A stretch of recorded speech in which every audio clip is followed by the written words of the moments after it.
Hello everyone, good morning. कैसे हो सब? बढ़िया एकदम।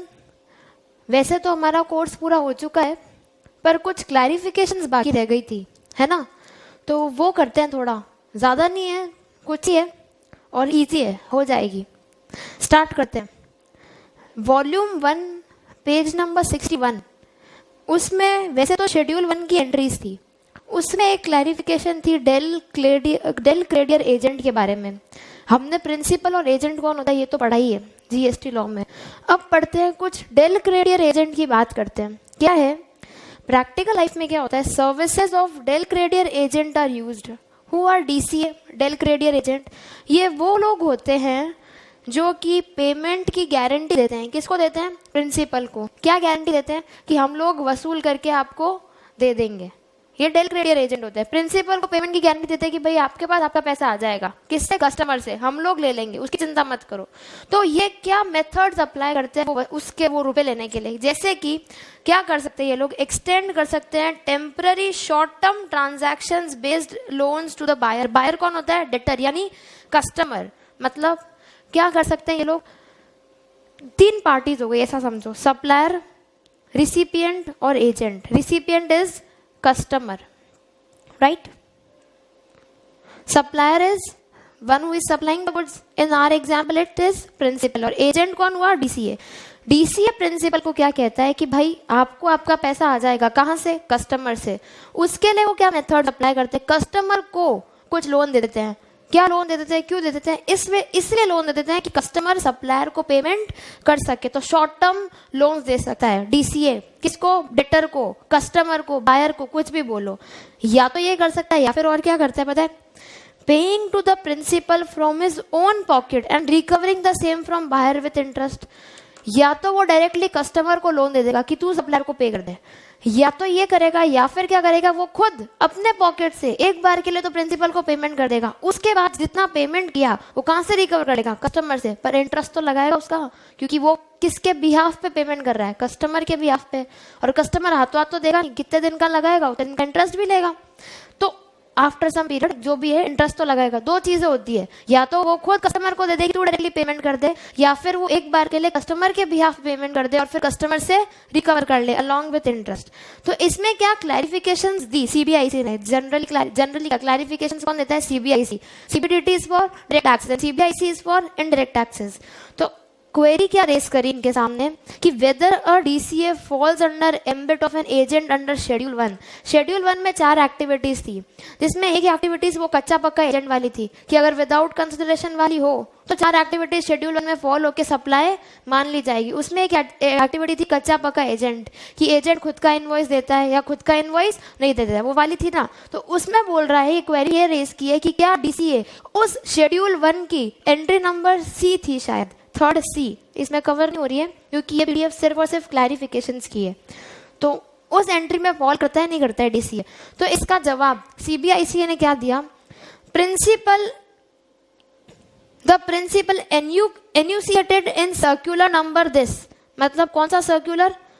जो ऊपर सर्कुलर है, ठीक है, उसमें प्रिंसिपल शैल अप्लाई। मतलब क्या था? Hence if the invoice for supply of goods is issued by DCA in his own name. DCA खुद के नाम में का अगर इनवॉइस देता है, मतलब कच्चा हुआ या पक्का एजेंट, वो खुद बताओ आप लोग। तो डीसीए एजेंट की डेफिनेशन में फॉल करेगा। मतलब अगर डीसीए खुद का इनवॉइस देता है यानी वो पक्का एजेंट है, तो वो इसमें एजेंट की डेफिनेशन में फॉल करेगा। तो एजेंट की अगर डेफिनेशन में फॉल करता है तो शेड्यूल 1 लग जाएगा। पर अगर वो प्रिंसिपल का इनवॉइस देता है, उस केस में किसको देता है? बायर को। उस केस में डीसीए एजेंट की डेफिनेशन में फॉल नहीं करेगा। मतलब वो क्या होगा? कच्चा एजेंट। तो कच्चा एजेंट तो शेड्यूल 1 नहीं लगता है। तो मतलब सेम वही प्रिंसिपल फॉलो होगा जो एंट्री नंबर 3 शेड्यूल 1 की जो वहां पे लग रहा है वही यहाँ पे लग रहा है कि खुद का इनवॉइस देगा, खुद का इनवॉइस नहीं देगा। अगर देगा तब तो वो पक्का एजेंट है, तो वो शेड्यूल 1 में जाएगा, और नहीं देगा तो कच्चा एजेंट शेड्यूल 1 में नहीं जाएगा। ये तो एक क्वेरी का आंसर हुआ। सेकेंड क्वेरी क्या रेज हुई? Second query is related to whether DCA is not treated as an agent। जहां पे अगर DCA को एजेंट नहीं माना जाता है तो जो इंटरेस्ट उसने जो लोन्स और ट्रांजैक्शन पे जो उसने इंटरेस्ट लिया है, किसे इंटरेस्ट लिया है? बायर से इंटरेस्ट लिया है। कब लेगा वो इंटरेस्ट? जब वो आया तो सप्लायर को बोल दे कि भाई तू इतना रख पेमेंट, और डायरेक्टली प्रिंसिपल को पे कर दे, पर उसे इंटरेस्ट तो लेगा, या तो तब या फिर वो खुद कस्टमर के बिहाफ पे प्रिंसिपल को पेमेंट करे तो इंटरेस्ट तो लेगा। वो जो इंटरेस्ट होगा उसको वैल्यू ऑफ सप्लाई किस में ऐड करेंगे? प्रिंसिपल के डीसी, क्या उसका ट्रीटमेंट क्या रहेगा? तो क्वेश्चन क्या बोल रहा है? Where DCA is not an agent, whether the interest charged by DCA on temporary short term transaction based loan extended by DCA to the buyer, मतलब जो लोन दिया बायर ने, उस केस में जो इंटरेस्ट वो चार्ज करेगा उसको वैल्यू ऑफ सप्लाई में ऐड करेंगे या नहीं करेंगे? क्वेश्चन ये बोल रहा है। वैल्यू ऑफ सप्लाई का सेक्शन क्या? सेक्शन नंबर 15, तो उसके हिसाब से गवर्न होगा। हम देखते हैं कि सीबीआईसी ने क्या क्लैरिफिकेशन दी। सीबीआईसी क्या बोलता है? इस केस में 3 ट्रांजैक्शंस हो रहे हैं। कौन से 3 transactions? Supply of goods by principal to buyer. Who is buyer over here? He is recipient और कस्टमर, एनीवे यू से, और डेटर, कुछ भी बोल दो। तो मतलब प्रिंसिपल और बायर, प्रिंसिपल बायर को क्या करता है? सप्लाई ऑफ गुड्स, यानी ये कौन हुआ? सप्लायर, ये कौन हुआ? रिसिपिएंट। एक तो ट्रांजैक्शन हुआ supply of goods, second transaction क्या हुआ? Supply of agent services by DCA to principal. DCA जो एजेंट है वो प्रिंसिपल को क्या दे रहा है? एजेंसी सर्विसेज दे रहा है। दे रहा है या नहीं दे रहा है? तो वो जो डीसीए है वो प्रिंसिपल को एजेंसी सर्विसेज दे रहा है। कुछ टेक्निकल एरर आ रही है शायद, एक सेकंड। मतलब सप्लायर कौन हुआ? प्रिंसिपल। रिसिपिएंट कौन हुआ? डेटर। प्रिंसिपल सप्लायर रिसिपिएंट को क्या दे रहा है? Supply of goods. और डीसीए प्रिंसिपल को क्या दे रहा है? Agency services. एक और ट्रांजैक्शन क्या है? Extension of loan services by DCA to buyer. DCA buyer को क्या दे रहा है? लोन की सर्विसेज दे रहा है। 3 ट्रांजैक्शन हो रहे हैं, नहीं हो रहे हैं? First transaction is related to supplier and recipient, second one is agent to principal, and third one is agent to recipient. 3 transaction हो रहा है, साइकिल टाइप बन रही है। इस केस में जो temporary short term transaction based loans हैं, जो कौन किसको दे रहा है? DCA to buyer is an independent supplier to buyer. मतलब ये सप्लाई इंडिपेंडेंट है, ट्रांजैक्शन सब अलग अलग है, एक दूसरे पर डिपेंडेंट नहीं है। तो जो इंटरेस्ट कौन चार्ज करेगा? डीसीए चार्ज करेगा। Shall not form part of value of supply in the hands of principal. मतलब प्रिंसिपल की वैल्यू ऑफ सप्लाई में तो इंटरेस्ट डीसीए जो इंटरेस्ट चार्ज करेगा किससे? रिसिपिएंट से। कौन रिसिपिएंट? बायर से। वो प्रिंसिपल की वैल्यू ऑफ सप्लाई में ऐड नहीं होगा। It shall also be noted, एक और चीज, services by way of extending deposits, loans, advance in so far as consideration is represented by way of interest और discount, वो exempt है। चैप्टर 4 में पढ़ा था ना, एग्जाम्पशन वाले चैप्टर में इंटरेस्ट वाली सर्विस एग्जेम्प्ट होती है। उस केस में तो वो एग्जेम्प्ट हो जाएगी। मतलब ये क्या बोल रहा है? इसके हिसाब से तो ना ही प्रिंसिपल ना ही डीसीए किसी पे भी इंटरेस्ट नहीं लगेगा, इंटरेस्ट पे जीएसटी नहीं लगेगा। मतलब ये क्या बोल रहा है? समझना। 3 ट्रांजैक्शन हो रहे हैं, supplier to recipient, sale of goods, DCA to supplier, agency services, DCA to buyer, extension of loan and charging interest. तो इस पे क्वेरी रेज हुई थी कि इसको हम value of supply of principal मानेंगे या नहीं मानेंगे। तो क्लैरिफिकेशन क्या दी? क्योंकि ये एक इंडिपेंडेंट सप्लाई है तो इस केस में इसको प्रिंसिपल की वैल्यू ऑफ सप्लाई में ऐड नहीं करेंगे। किसको? इंटरेस्ट को। तो उस पे प्रिंसिपल भी जीएसटी चार्ज नहीं करेगा। और इधर जो डीसीए रिसिपिएंट से लोन दे रहा है, रिसिपिएंट को लोन दे रहा है और वहां से इंटरेस्ट चार्ज कर रहा है, सर्विसेज तो है। सर्विसेज क्यों है? अगर सीधा सीधा लोन देता तो सर्विस ही नहीं होती, यूज ऑफ मनी। पर क्योंकि वो लोन दे रहा है और सेपरेट कंसिडरेशन चार्ज कर रहा है, सर्विस तो है। पर आगे जाके हमने एग्जेम्पशन चैप्टर में पढ़ा था कि वो एग्जेम्प्ट हो जाती है। तो उस पे ना ही प्रिंसिपल इंटरेस्ट पे ना ही जीएसटी चार्ज कर रहा है, ना ही कौन एजेंट जीएसटी चार्ज कर रहा है। क्लियर हुआ? एक और क्वेरी क्या रेज हुई? If DCA is treated as an agent, what will be the treatment of interest? अगर DCA को एजेंट मानते, मतलब खुद का इनवॉइस दे रहा है, तो इंटरेस्ट का ट्रीटमेंट क्या होता? इस केस में 4 एक्टिविटीज हो रही है। ऊपर वाले में क्या हो रहा था? उसको क्या नहीं मान रहे थे? एजेंट नहीं मान रहे थे, तभी तो पूछ रहा था value of supply made by principal उसमें ऐड होगा नहीं होगा। मतलब प्रिंसिपल खुद का इनवॉइस दे रहा है। नीचे वाले केस में क्या हो रहा है? पक्का एजेंट है, क्योंकि डीसीए खुद एक एजेंट है, मतलब खुद का इनवॉइस दे रहा है। इस केस में 4 एक्टिविटीज हो रही है। कौन सी? प्रिंसिपल तो सबसे पहले डीसीए को माल सप्लाई करता है, फिर सब डीसीए जो है आगे बायर को सप्लाई करता है।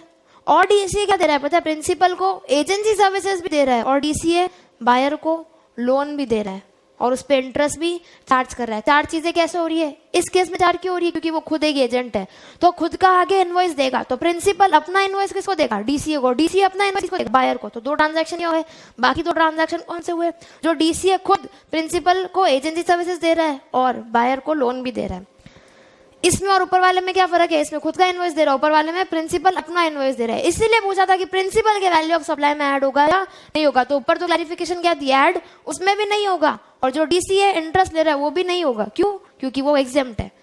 इस केस में फिर इंटरेस्ट का क्या होगा? इन सच अ केस जो temporary short term transaction loan है, कौन किसको दे रहा है? डीसीए जो बायर को एक्सटेंड कर रहा है। उस केस में वो इंडिपेंडेंट सप्लाई की कैरेक्टरिस्टिक रिटेन नहीं कर रहा है। नहीं कर रहा है तो मतलब transaction of supply of goods by DCA to buyer, यानी जो ये डीसीए बायर को देगा इसकी वैल्यू मानी जाएगी। क्यों मानी जाएगी? सेक्शन 15 के हिसाब से वैल्यू ऑफ इंटरेस्ट ऐड होता है। इंडिपेंडेंट एंटिटी, इंडिपेंडेंट कैरेक्टर का नेचर नहीं है, तो इसीलिए वैल्यू में ऐड होगा ये वाला interest. Hence, interest shall be included in value of supply under section 15(2) and liable to pay GST in the hands of DCA. तो DCA बायर से GST कलेक्ट करके गवर्नमेंट को पे करेगा। कितने पे? जितने पे माल तो बेचा उस पे प्लस इंटरेस्ट अमाउंट, टोटल पे GST कलेक्ट करके फिर गवर्नमेंट को पे करेगा। क्लियर हुआ क्या? और प्रिंसिपल के हैंड में क्या होगा? समझ आ रहा है? प्रिंसिपल के हैंड, प्रिंसिपल के हैंड में तो वही वैल्यू होगी जिस वैल्यू पे प्रिंसिपल ने डीसीए को माल बेचा, उसमें तो इंटरेस्ट की बात ही नहीं आती है। क्लैरिफाई हो गया? तो मतलब इसमें तीन क्या क्या क्वेरी रेज हुई। जो डीसीए लोन एक्सटेंड करता है किसको? बायर को। तीन क्वेरी रेज हुई। सबसे पहले उसको एजेंट भी मानेंगे या नहीं मानेंगे? शेड्यूल 1 एंट्री नंबर 3 के हिसाब से मानेंगे अगर खुद का इनवॉइस दे रहा है, और नहीं मानेंगे अगर खुद का इनवॉइस नहीं दे रहा है। फिर आगे क्या क्वेरी रेज हुई? दो क्वेरी रेज हुई। इसको दो पार्ट में समझना। अगर वो खुद का इनवॉइस दे रहा है और खुद का इनवॉइस नहीं दे रहा है, अगर खुद का इनवॉइस नहीं दे रहा है तो वैल्यू ऑफ सप्लाई क्या होगी? प्रिंसिपल के हैंड में इंटरेस्ट टैक्सेबल होगा या नहीं होगा? कौन सा इंटरेस्ट? जो डीसीए किससे ले रहा है? बायर से। किसके पीछे क्यों ले रहा है? क्योंकि उसने लोन दिया इसलिए। सर्विस तो है पर वैल्यू में ऐड होगा या नहीं होगा? इसके लिए गवर्नमेंट ने क्या बोला? वैल्यू में ऐड नहीं होगा। ना ही प्रिंसिपल के ना ही डीसीए के। डीसीए के क्यों? क्योंकि वो एग्जेम्प्ट है। और प्रिंसिपल के क्यों नहीं? क्योंकि वो इंडिपेंडेंट का नेचर का है, इसलिए प्रिंसिपल के हैंड में ऐड नहीं होगा। पर अगर वो खुद का इनवॉइस देता है, खुद का इनवॉइस देता है तो किसमें वैल्यू में ऐड होगा या नहीं होगा? तब वैल्यू में ऐड हो जाएगा। पर कौन सी वैल्यू में? वो वैल्यू में जो डीसीए बायर से चार्ज करता है आगे सप्लाई ऑफ गुड्स में प्लस इंटरेस्ट, टोटल पे जीएसटी लगेगा, ये वाली वैल्यू पे। क्लियर हुआ? समझ आया? आगे चलते हैं। एक क्लैरिफिकेशन तो ये थी। एक और सर्कुलर गवर्नमेंट ने इशू किया पेज नंबर 70 में। क्या इशू किया? नेक्स्ट सर्कुलर, हमने डीम्ड डिस्टिंक्ट पर्सन के दो सेक्शन पढ़े। एक सेक्शन में दो सब सेक्शन पढ़े थे, 25 सबसेक्शन 4 और 25 सबसेक्शन 5। 4 में क्या था? हर एक स्टैब्लिशमेंट के लिए अलग अलग रजिस्ट्रेशन लेना पड़ेगा। इंटर स्टेट है तो अलग कंपल्सरी और इंट्रा है तो ऑप्शनल है। और 25(5) में क्या था? भले ही कोई और स्टैब्लिशमेंट से वो नॉन टैक्सेबल सप्लाई करता है फिर भी उसको उसका कंपल्सरी रजिस्ट्रेशन लेना पड़ेगा अगर इंटर स्टेट है तो। वो इंटर स्टेट नहीं था और उन दोनों को क्या मानेंगे? एक दूसरे के लिए डीम्ड डिस्टिंक्ट पर्सन। 25(4) ये रेफरेंस किसका दे रहा है? ये सर्कुलर 25(4) का मतलब a person who has obtained or is required to obtain more than one registration, मतलब या तो ऑब्टेन कर लिया या जरूरत है ऑब्टेन करने की, चाहे एक स्टेट में चाहे एक से ज्यादा स्टेट में, हर एक रजिस्ट्रेशन के रिस्क को क्या मानेंगे? Deemed distinct person. पढ़ा था ना 25(4) में। तो इसमें एक और एंट्री क्या थी शेड्यूल 1 में कि इनके बीच में कोई भी ट्रांजैक्शन हुआ भले ही विदाउट कंसिडरेशन हुआ उसको मान लिया जाएगा कि वो सप्लाई है, पर अगर विद हुआ तो 7(1) में ही कवर हो रहा है। विद सप्लाई विद कंसिडरेशन है तो। क्लियर हुआ? इसके बेसिस इसी लीगल पोजीशन में एक बहुत इंटरेस्टिंग इशू अराइज हुआ, उसका सीबीआई ने क्लैरिफिकेशन दी है। क्या इशू अराइज हुआ? Whether interstate movement of various modes of conveyance यानी ट्रक्स हो गए, बसेस हो गई, व्हीकल्स हो गए, यही हुआ मोड्स ऑफ कन्वेंस। और क्या होता है?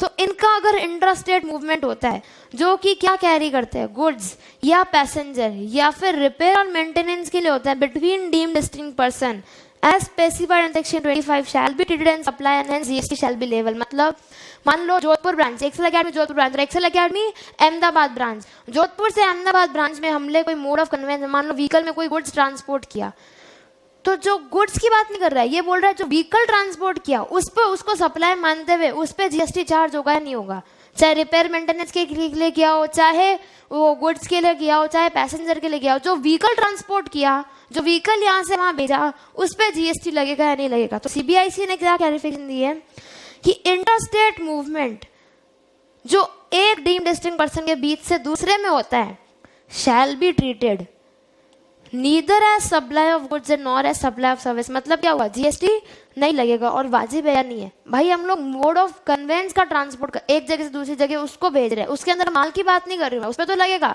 वो जो मोड ऑफ कन्वेंस है जो जोधपुर से अहमदाबाद ब्रांच जा रहा है उस पर जीएसटी नहीं लगेगा, उसको ना ही सप्लाई ऑफ गुड्स मानेंगे ना ही सप्लाई ऑफ सर्विस मानेंगे। तो hence GST shell not B leviable पर एप्लीकेबल सी एस एन आई, मतलब जो भी एप्लीकेबल होगा, सी और एस यानी अगर इंट्रा स्टेट है, एक ही स्टेट में मेरे 2 रजिस्ट्रेशन है, ले सकती हूँ नहीं ले सकती हूँ, मेरी चॉइस है, वॉलंटरी ले लिया मैंने। और आईजीएसटी कब लगेगा, जब जोधपुर ब्रांच और अहमदाबाद ब्रांच, उसमें तो लेना ही है, कंपल्सरी है, तब आए लग जाएगा।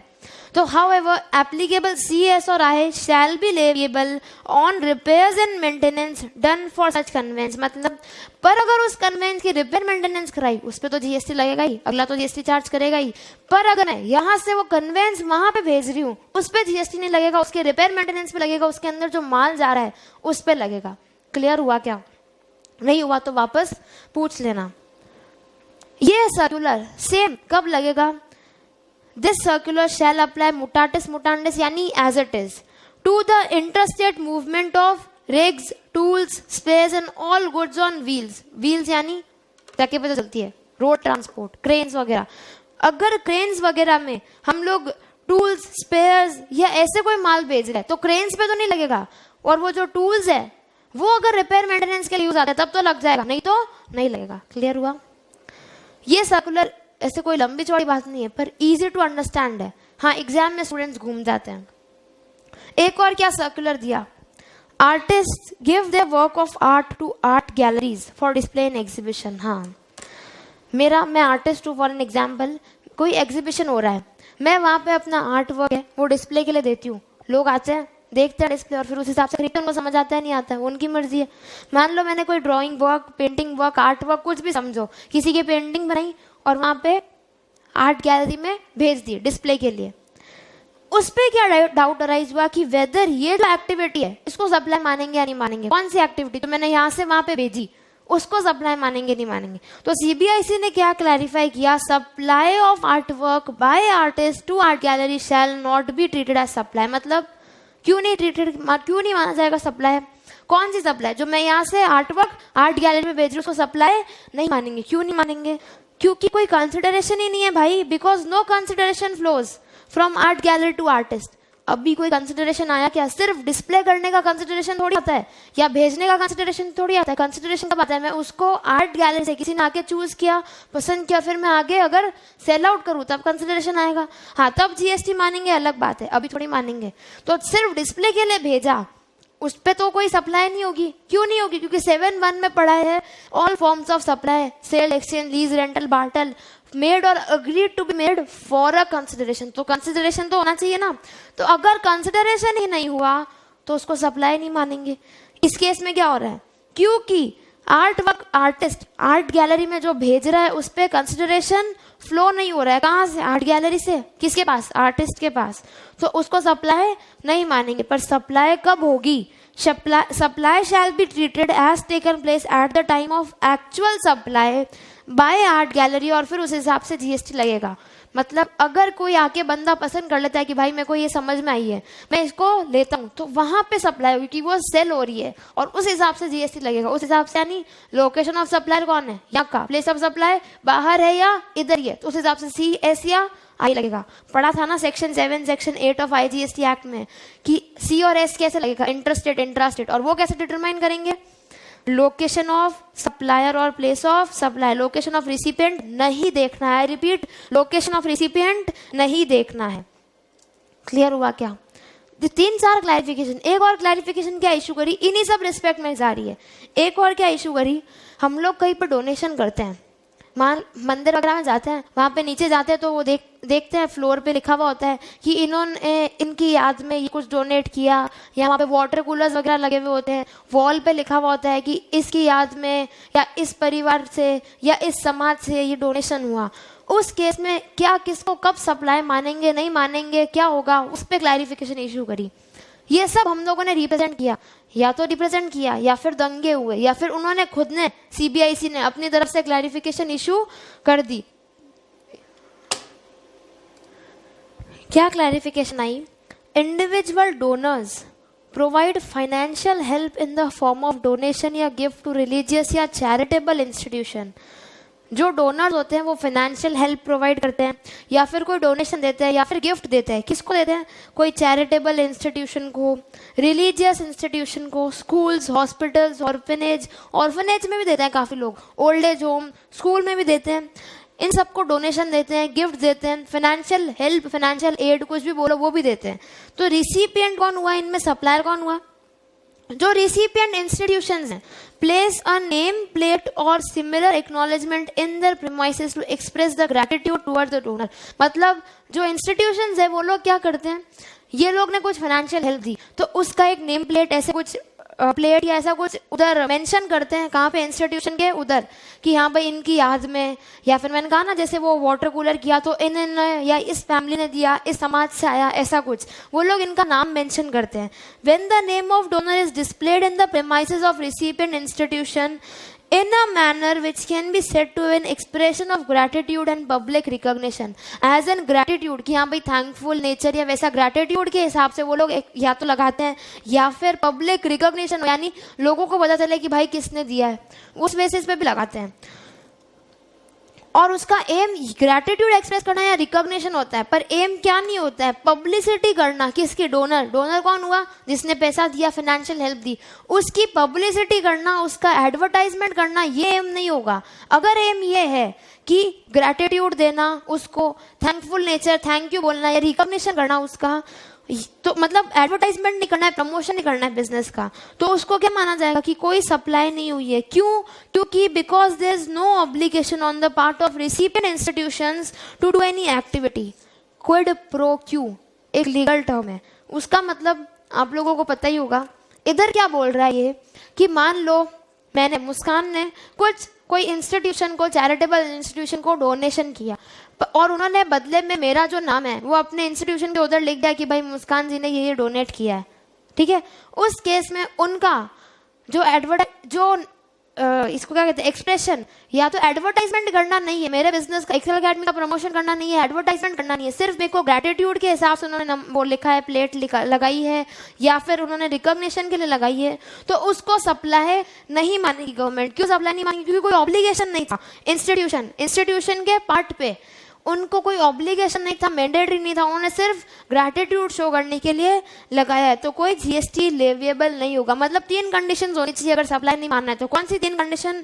नंबर 1, जो डोनेशन या गिफ्ट है वो कोई charitable organisation, institution, school, colleges, hospitals, orphanages, इनको करना चाहिए, किसी और को नहीं करे।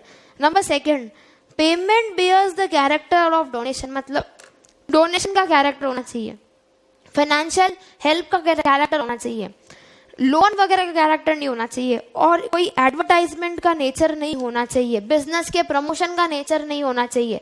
कि क्या नेचर होना चाहिए? ग्रैटिट्यूड एक्सप्रेस करना है, फिलैंथ्रोपिक, वैसा कुछ पर्पस होना चाहिए, तो जीएसटी लेविएबल नहीं होगा। फॉर एन एग्जाम्पल, अगर लिखा हुआ हो good wishes from mister Rajesh, कहाँ पे लिखा हुआ है? कोई ब्लैक बोर्ड किसी राजेश जी ने डोनेट किया, अगर मान लो चैरिटेबल इंस्टीट्यूशन में, वहाँ पे ऊपर लिखा हुआ है गुड विशेस फ्रॉम राजेश, तो जो चैरिटेबल इंस्टीट्यूशन है इनका कोई क्विड प्रो क्यू में, मतलब इनकी कोई ऑब्लिगेशन नहीं है वापस कोई सर्विसेज देने की, या फिर donated by Shrimati Malati Devi in the memory of a father, वैसा कुछ लिखा हुआ हो। कहाँ पे? फ्लोर पे, जो ये टेम्पल कॉम्प्लेक्स वगैरह होता है इनके फ्लोर पे लिखा हुआ होता है। तो इन केसेस में चैरिटेबल इंस्टीट्यूशन, कॉलेजेस वगैरह, इनका कोई वापस ऑब्लिगेशन नहीं है सर्विसेज देने का।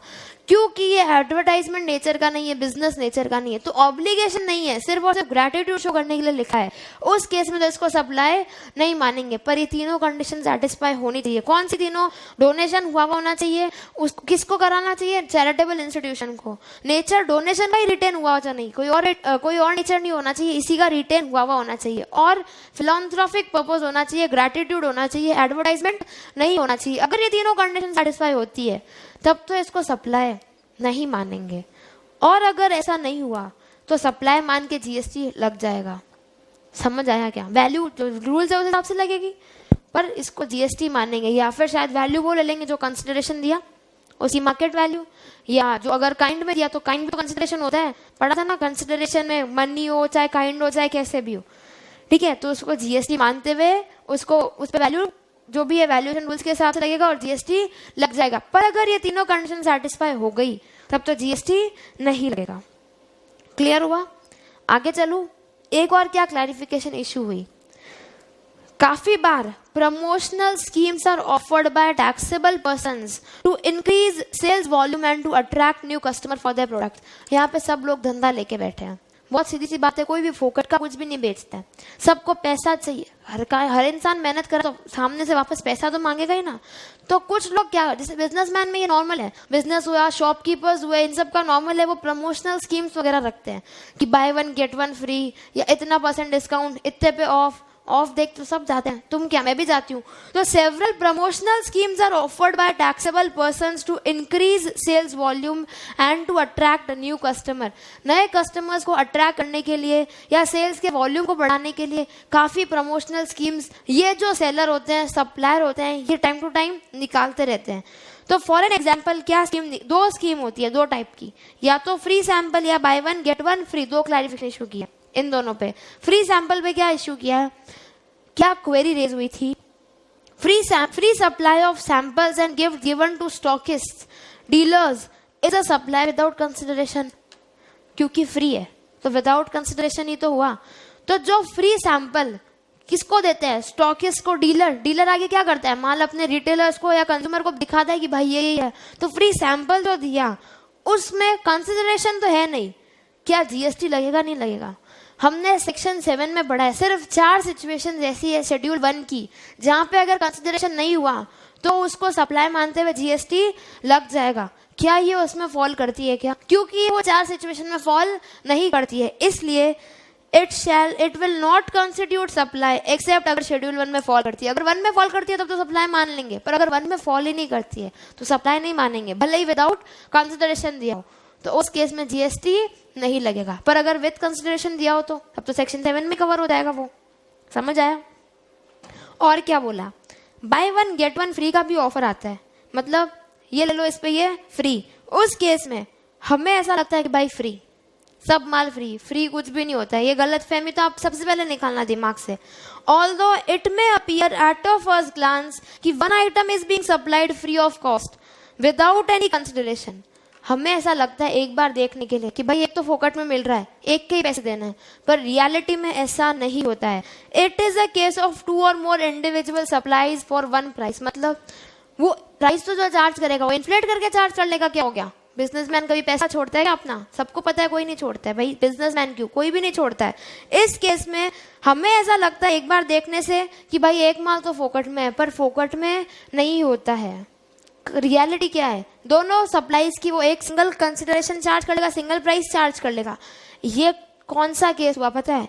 अगर कंपोजिट सप्लाई में जा रहा है तो उससे गवर्न होगा, और अगर मिक्स सप्लाई में जा रहा है, सिंगल प्राइस चार्ज करना, नेचुरल बंडल नहीं होना, वो सब अगर उसमें जा रहा है तो उसमें होगा। मतलब सेक्शन 8 कंपोजिट सप्लाई और मिक्स सप्लाई। कंपोजिट सप्लाई बता देती हूँ क्या होता है, naturally bundled supplied in conjunction with one another in the ordinary course of business, वो सब था ना, वो कंपोजिट सप्लाई था। और मिक्स क्या था, 2 या 2 से ज्यादा सप्लाई तो होती है, सिंगल प्राइस चार्ज होता है, पर वो सप्लाई कंपोजिट नहीं होती है। तो अगर ये बाय 1 गेट 1 फ्री कंपोजिट में फॉल कर रहा है तो वो लगेगा, मतलब प्रिंसिपल सप्लाई की टैक्स चार्ज होगी। और अगर मिक्स में फॉल कर रहा है तो highest rate of tax charge होगी। तो क्या क्लैरिफिकेशन इशू हुई कि भाई अगर फ्री सैंपल दे रहे हैं स्टॉकिस्ट या डीलर को, अगर शेड्यूल 1 में फॉल कर रहा है वो एंट्री में, तब तो सप्लाई मान के जीएसटी लग जाएगा। अगर उसमें फॉल नहीं कर रहा है तो जीएसटी नहीं लगेगा। और अगर बाय 1 गेट 1 फ्री वाला चीज है उस केस में या वो हमें लगता है फोकट का है, फोकट में नहीं होता है, वो प्राइस दोनों की सिंगल में चार्ज कर लेता है, तो या तो वो कंपोजिट होगी या वो मिक्स्ड होगी, जो होगी जैसी होगी। अगर कंपोजिट है तो प्रिंसिपल सप्लाई की टैक्स चार्ज हो जाएगी, और अगर मिक्स्ड है तो highest rate of tax charge हो जाएगी। मतलब गवर्न किससे होगा? सेक्शन 8 से। क्लियर है? आगे चलती हूँ, पेज नंबर 92 वॉल्यूम 1। कुछ नहीं है, सारी क्लैरिफिकेशन ही है। फर्स्ट क्या ये और क्या क्लैरिफिकेशन बोलता है, एक चीज बताओ, डायरेक्टर ने कंपनी को सर्विसेज दी, उसमें कौन लायबल टू पे होगा? हमने सेक्शन 9 सब सेक्शन 3 में पढ़ा था कि अगर डायरेक्टर कोई ऐसी बॉडी कॉर्पोरेट को सर्विसेज दे जो बॉडी कॉर्पोरेट टैक्सेबल टेरिटरी में लोकेटेड है, तो body corporate under RCM shall be liable to pay tax, under RCM लगेगा। और अगर वो बॉडी कॉर्पोरेट टैक्सेबल टेरिटरी में नहीं है, मतलब नॉन टैक्सेबल में है, तो डायरेक्टर खुद अपना टैक्स पे करेगा बीइंग सप्लायर। इस केस में एक डिबेटेबल इशू अराइज हुआ। क्या बोला? Levy of GST on remuneration paid to directors, जो डायरेक्टर्स को रेम्यूनरेशन पे करी है उस पे सीबीआईसी ने क्लैरिफिकेशन दी। क्या बोला? If the director is an employee of the company, अगर कंपनी ने कोई डायरेक्टर को अपना एम्प्लॉई बताया हुआ है, उस केस में जो रेम्यूनरेशन डायरेक्टर को मिलेगी किससे? कंपनी से। नंबर 1, अगर बुक्स की इम्प्लीकेशन देखे या फिर इनकम टैक्स की इम्प्लीकेशन देखे तो TDS section 192 of income tax act salary में टीडीएस कटता है। एक तो वो अट्रैक्ट हो जाएगा क्योंकि डायरेक्टर हमारा एम्प्लॉई है, तो कंपनी को टीडीएस काटना पड़ेगा। और जीएसटी में क्या इम्प्लीकेशन जाएगा पता है? शेड्यूल 3 में and services by employee to employer during the course of employment, वो जीएसटी अट्रैक्ट, मतलब उस पर जीएसटी नहीं लगेगा। शेड्यूल 3 नेगेटिव लिस्ट में चला जाएगा। Hence GST is not label, मतलब अगर एम्प्लॉय बना दिया तो इनकम टैक्स में और जीएसटी में 2 चीज होगी। क्या 2 चीजें? इनकम टैक्स में और जीएसटी में। इनकम टैक्स में तो क्या होगा? 192 में टीडीएस कट जाएगा, और जीएसटी में जीएसटी नहीं लगेगा क्योंकि शेड्यूल 3 की सप्लाई हो जाएगी।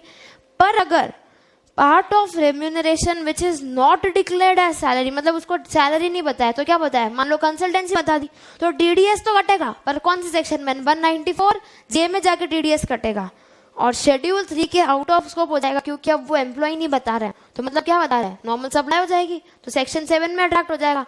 सप्लाई तो हो जाएगी, पर फिर इसमें आगे जाके हमने पढ़ा था आरसीएम और अट्रैक्ट होगा, मतलब कौन लायबल टू पे होगा? Company shall be liable to pay tax under RCM. मतलब हमें साथ साथ में being a CA books of accounts में क्या इम्प्लीकेशन है वो देखना है कि क्या एंट्री होगी, फिर इनकम टैक्स में क्या इम्प्लीकेशन होगी, और फिर जीएसटी में क्या इम्प्लीकेशन होगी। तो 2 चीजें, क्या 2 चीजें? अगर हमने उसको एम्प्लॉय बताया और एम्प्लॉय नहीं बताया, अगर एम्प्लॉय बताया तो दोनों में क्या होगा? इनकम टैक्स में और जीएसटी में। टैक्स में तो टीडीएस कटेगा पर 192 सेक्शन में कटेगा, और जीएसटी नहीं लगेगा, शेड्यूल 3 की सप्लाई हो जाएगी। और अगर एम्प्लॉय नहीं बताया, मतलब 2 चीजें, इनकम टैक्स में टीडीएस तो कटेगा पर 194 जे में अलग टैक्स रेट से कटेगा, और जीएसटी में क्या होगा? जीएसटी भी लगेगा क्योंकि शेड्यूल 3 नहीं लगेगा, और जीएसटी तो लगेगा प्लस इसके साथ साथ आरसीएम और लगेगा भी, तो मतलब कंपनी आरसीएम में टैक्स पे करेगी। किसका? डायरेक्टर का। सॉरी, टैक्स तो वैसे कंपनी का ही है, कंपनी खुद का ही खुद टैक्स पे करेगी, ऐसे कहना चाहिए मेरे को। और services by an independent director, या ऐसे डायरेक्टर जो कि एम्प्लॉइज नहीं है कंपनी की। Independent director is never an employee of the company, या तो वो, या फिर ऐसे डायरेक्टर जो कंपनी के एम्प्लॉइज ही नहीं है। ये वही बात हो गई, शेड्यूल 3 में नहीं जाएगा, तो शेड्यूल 3 में नहीं जाएगा तो कौन पे करेगी? सप्लायर रिसिपेंट, मतलब सेक्शन 7 से पे चलेगा, पर सेक्शन 7 में तो सप्लाई मान लिया, जीएसटी तो लगेगा, पर आरसीएम में पढ़ा था कि company shall be liable to pay tax under RCM under section 9 subsection 3, ये पढ़ा था ना। तो उस केस में company shall be liable to pay tax under RCM. Clear है? नेक्स्ट करते हैं, पेज नंबर 143 एग्जेम्पशन चैप्टर में एक और बड़ी इंटरेस्टिंग चीज अराइज हुई। भाई ये क्या अराइज हुआ, ये पढ़ते हैं।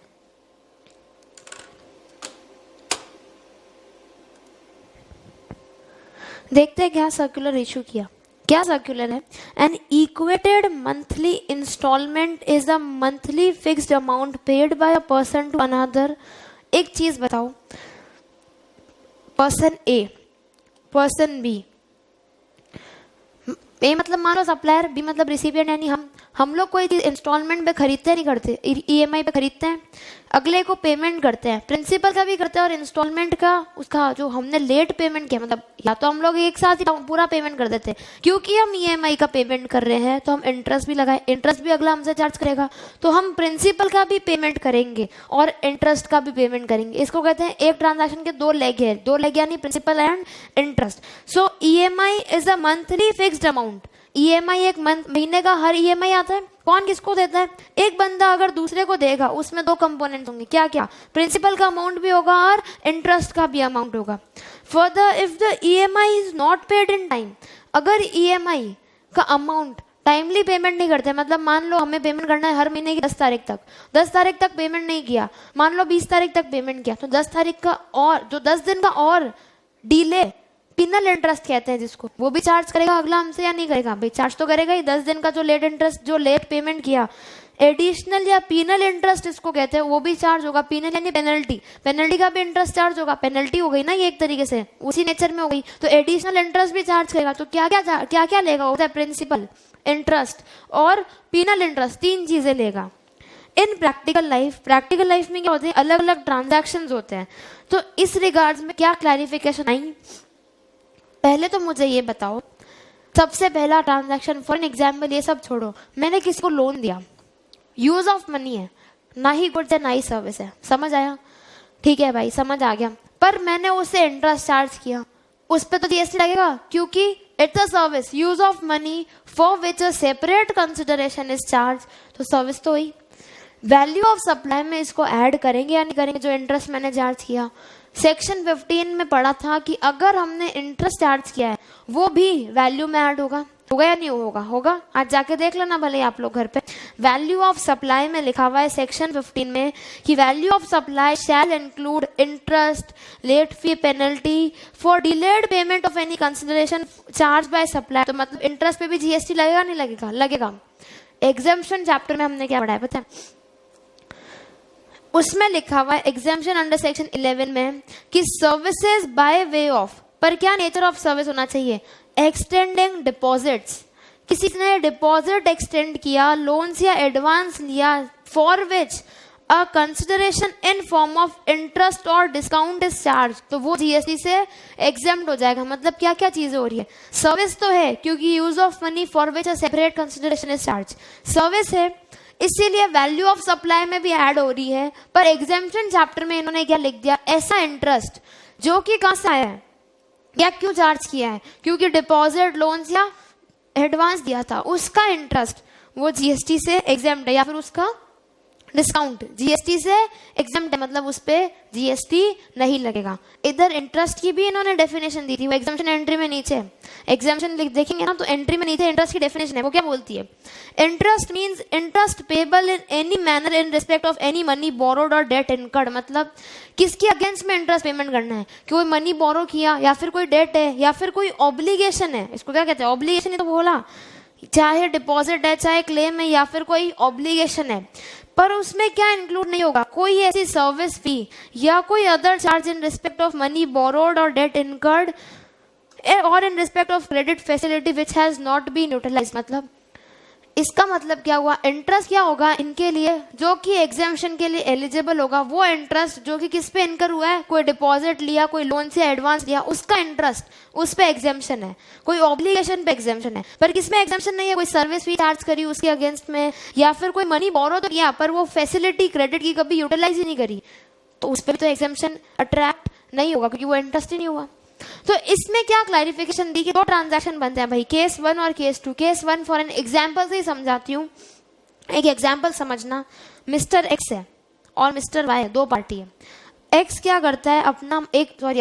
एक मोबाइल फोन वाई को सेल करता है, मतलब X is supplier, Y is recipient. X mobile sell करता है, धंधा है उसका मोबाइल का, वाई को सेल करता है। उसकी मोबाइल की कॉस्ट 40,000 है, मतलब वैल्यू कितनी है? 40,000 है। X gives an option to Y, X being a supplier, he gives an option to recipient that is Y कि भाई तेरे पास एक ऑप्शन है, तू इंस्टॉलमेंट में भी पे कर सकता है। हम लोग अमेजोन वगैरह से भी खरीदते हैं तो उसमें आता है ना ऑप्शन ईएमआई का। वैसे ही मान लो सप्लायर ने रिसिपिएंट को ऑप्शन दिया कि भाई तू इंस्टॉलमेंट में भी पे कर सकता है, पर कैसे? तेरे से हम क्या चार्ज करेंगे? 11,000 हर महीना before 10th of following month, मतलब अगले महीने की 10 तारीख से पहले पहले हर महीने का तो 11,000 रुपये हमें जमा करा दे। 11,000 क्यों?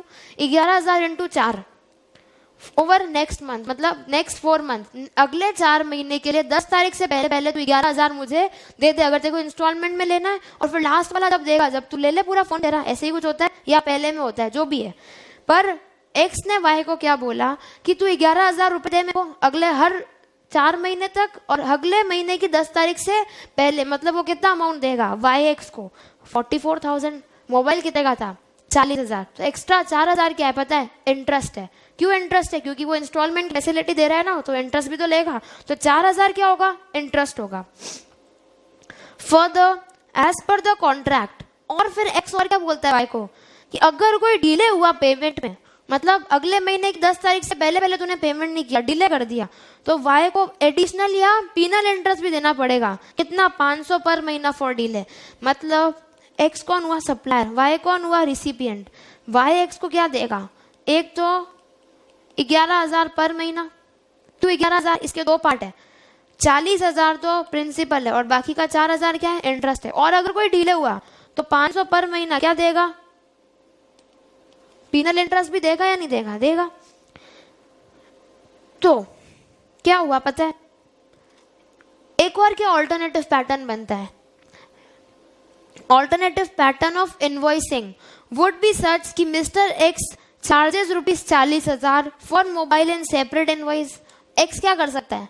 या तो ऊपर वाला ट्रांजैक्शन है, मतलब 11,000 ले ले और 500 पीनल इंटरेस्ट ले ले, या तो ये कर सकता है, या फिर एक्स क्या कर सकता है कि 40,000 का तो एक अलग इनवॉइस बना दे, और इंटरेस्ट 2.5% जो है वो पर मंथ उसका एक सेपरेट इनवॉइस बना दे कि भाई टैक्स का इतना इनवॉइस है, इंटरेस्ट का अलग इनवॉइस है, और 500 रुपया पर पीनल इंटरेस्ट भी चार्ज करे, कुछ भी करे ना।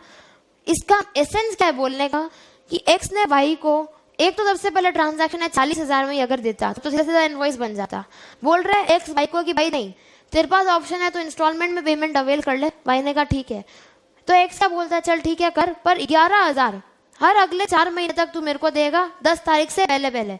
11,000 इंटू 4 44,000। 4,000 एक्स्ट्रा क्या? इंटरेस्ट का। और अगर तूने डिले पेमेंट किया तो तू मेरे को पीनल इंटरेस्ट भी देगा। कितना देगा? 500 रुपया पर महीना। या तो वो एक्स ऐसे कर सकता है, या फिर इसकी इनवॉइसिंग टेरियम है, ऑल्टरनेटिव ऑफ इनवॉइस। इनवॉइस कैसे बना सकता है कि भाई 40,000 का तो इनवॉइस दे दिया कि किसने? एक्स ने। किसको? वाई को। गुड्स की इतनी वैल्यू, उसका अलग इनवॉइस है। इंटरेस्ट जो 2.5% से चार्ज कर रहा है उसका अलग इनवॉइस है, और 500 रुपये पीनल इंटरेस्ट और अलग चार्ज कर रहा है। इस केस में interest of 4,000 and penal interest, उसको वैल्यू ऑफ सप्लाई में ऐड करेंगे या नहीं करेंगे? सेक्शन 15 की करेंगे। तो मतलब वैल्यू ऑफ सप्लाई पता है कितनी हुई? 40,000 का तो फोन था, प्लस 4,000 का तो इंटरेस्ट था, प्लस अगर कोई पीनल इंटरेस्ट और देता है, अभी तो कौन देता है? वाई। किसको देता है? एक्स को। तो वो भी चार्ज होगा। मतलब टोटल अमाउंट पे जीएसटी चार्ज होगा या नहीं चार्ज होगा? टोटल पे चार्ज होगा। वैल्यू ऑफ सप्लाई में पड़ा है ना, इंटरेस्ट, लेट फी, पेनल्टी कुछ भी लगेगा सब ऐड होगा। तो 40,000 plus 4,000 as for interest, and plus अगर कोई उसने मान लो 10 तारीख के बाद पेमेंट किया, मान लो 15 को पेमेंट किया, तो 5 दिन का 500 रुपए के हिसाब से 500 रुपया पर मंथ कह रही हूँ, चलो इस एग्जाम्पल में, मतलब 500 रुपए देगा। मतलब 40,000 plus 4,000 plus 500 penal interest, total value of supply, total मान के उस पर जीएसटी चार्ज करेंगे। समझ आया क्या? पर अगर मान लो एक्स क्या बोलता है वाई को कि भाई तेरे को तो मैं फोन 40,000 में ही दूंगा, एक्स सेल्स फोन, ये तो केस बनवा। पर अब सेकंड केस समझना, एक्स वाई को क्या बोलता है? फोन 40,000 का है, एक्स वाई को ईएमआई की फैसिलिटी नहीं देता है, पर वाई के पास आज लिक्विडिटी नहीं है, तो वाई क्या करता है? एक लोन ले लेता है 2.5% पर महीने के हिसाब से। कहाँ से? कोई एबीसी लिमिटेड, मतलब एबीसी लिमिटेड कोई और कंपनी, बैंक, कुछ भी समझो, वहां से वाई 2.5% के हिसाब से लोन ले लेता है। एक्स से ईएमआई नहीं ले रहा है, किसी और थर्ड पार्टी से वो लोन ले रहा है 2.5% के हिसाब से।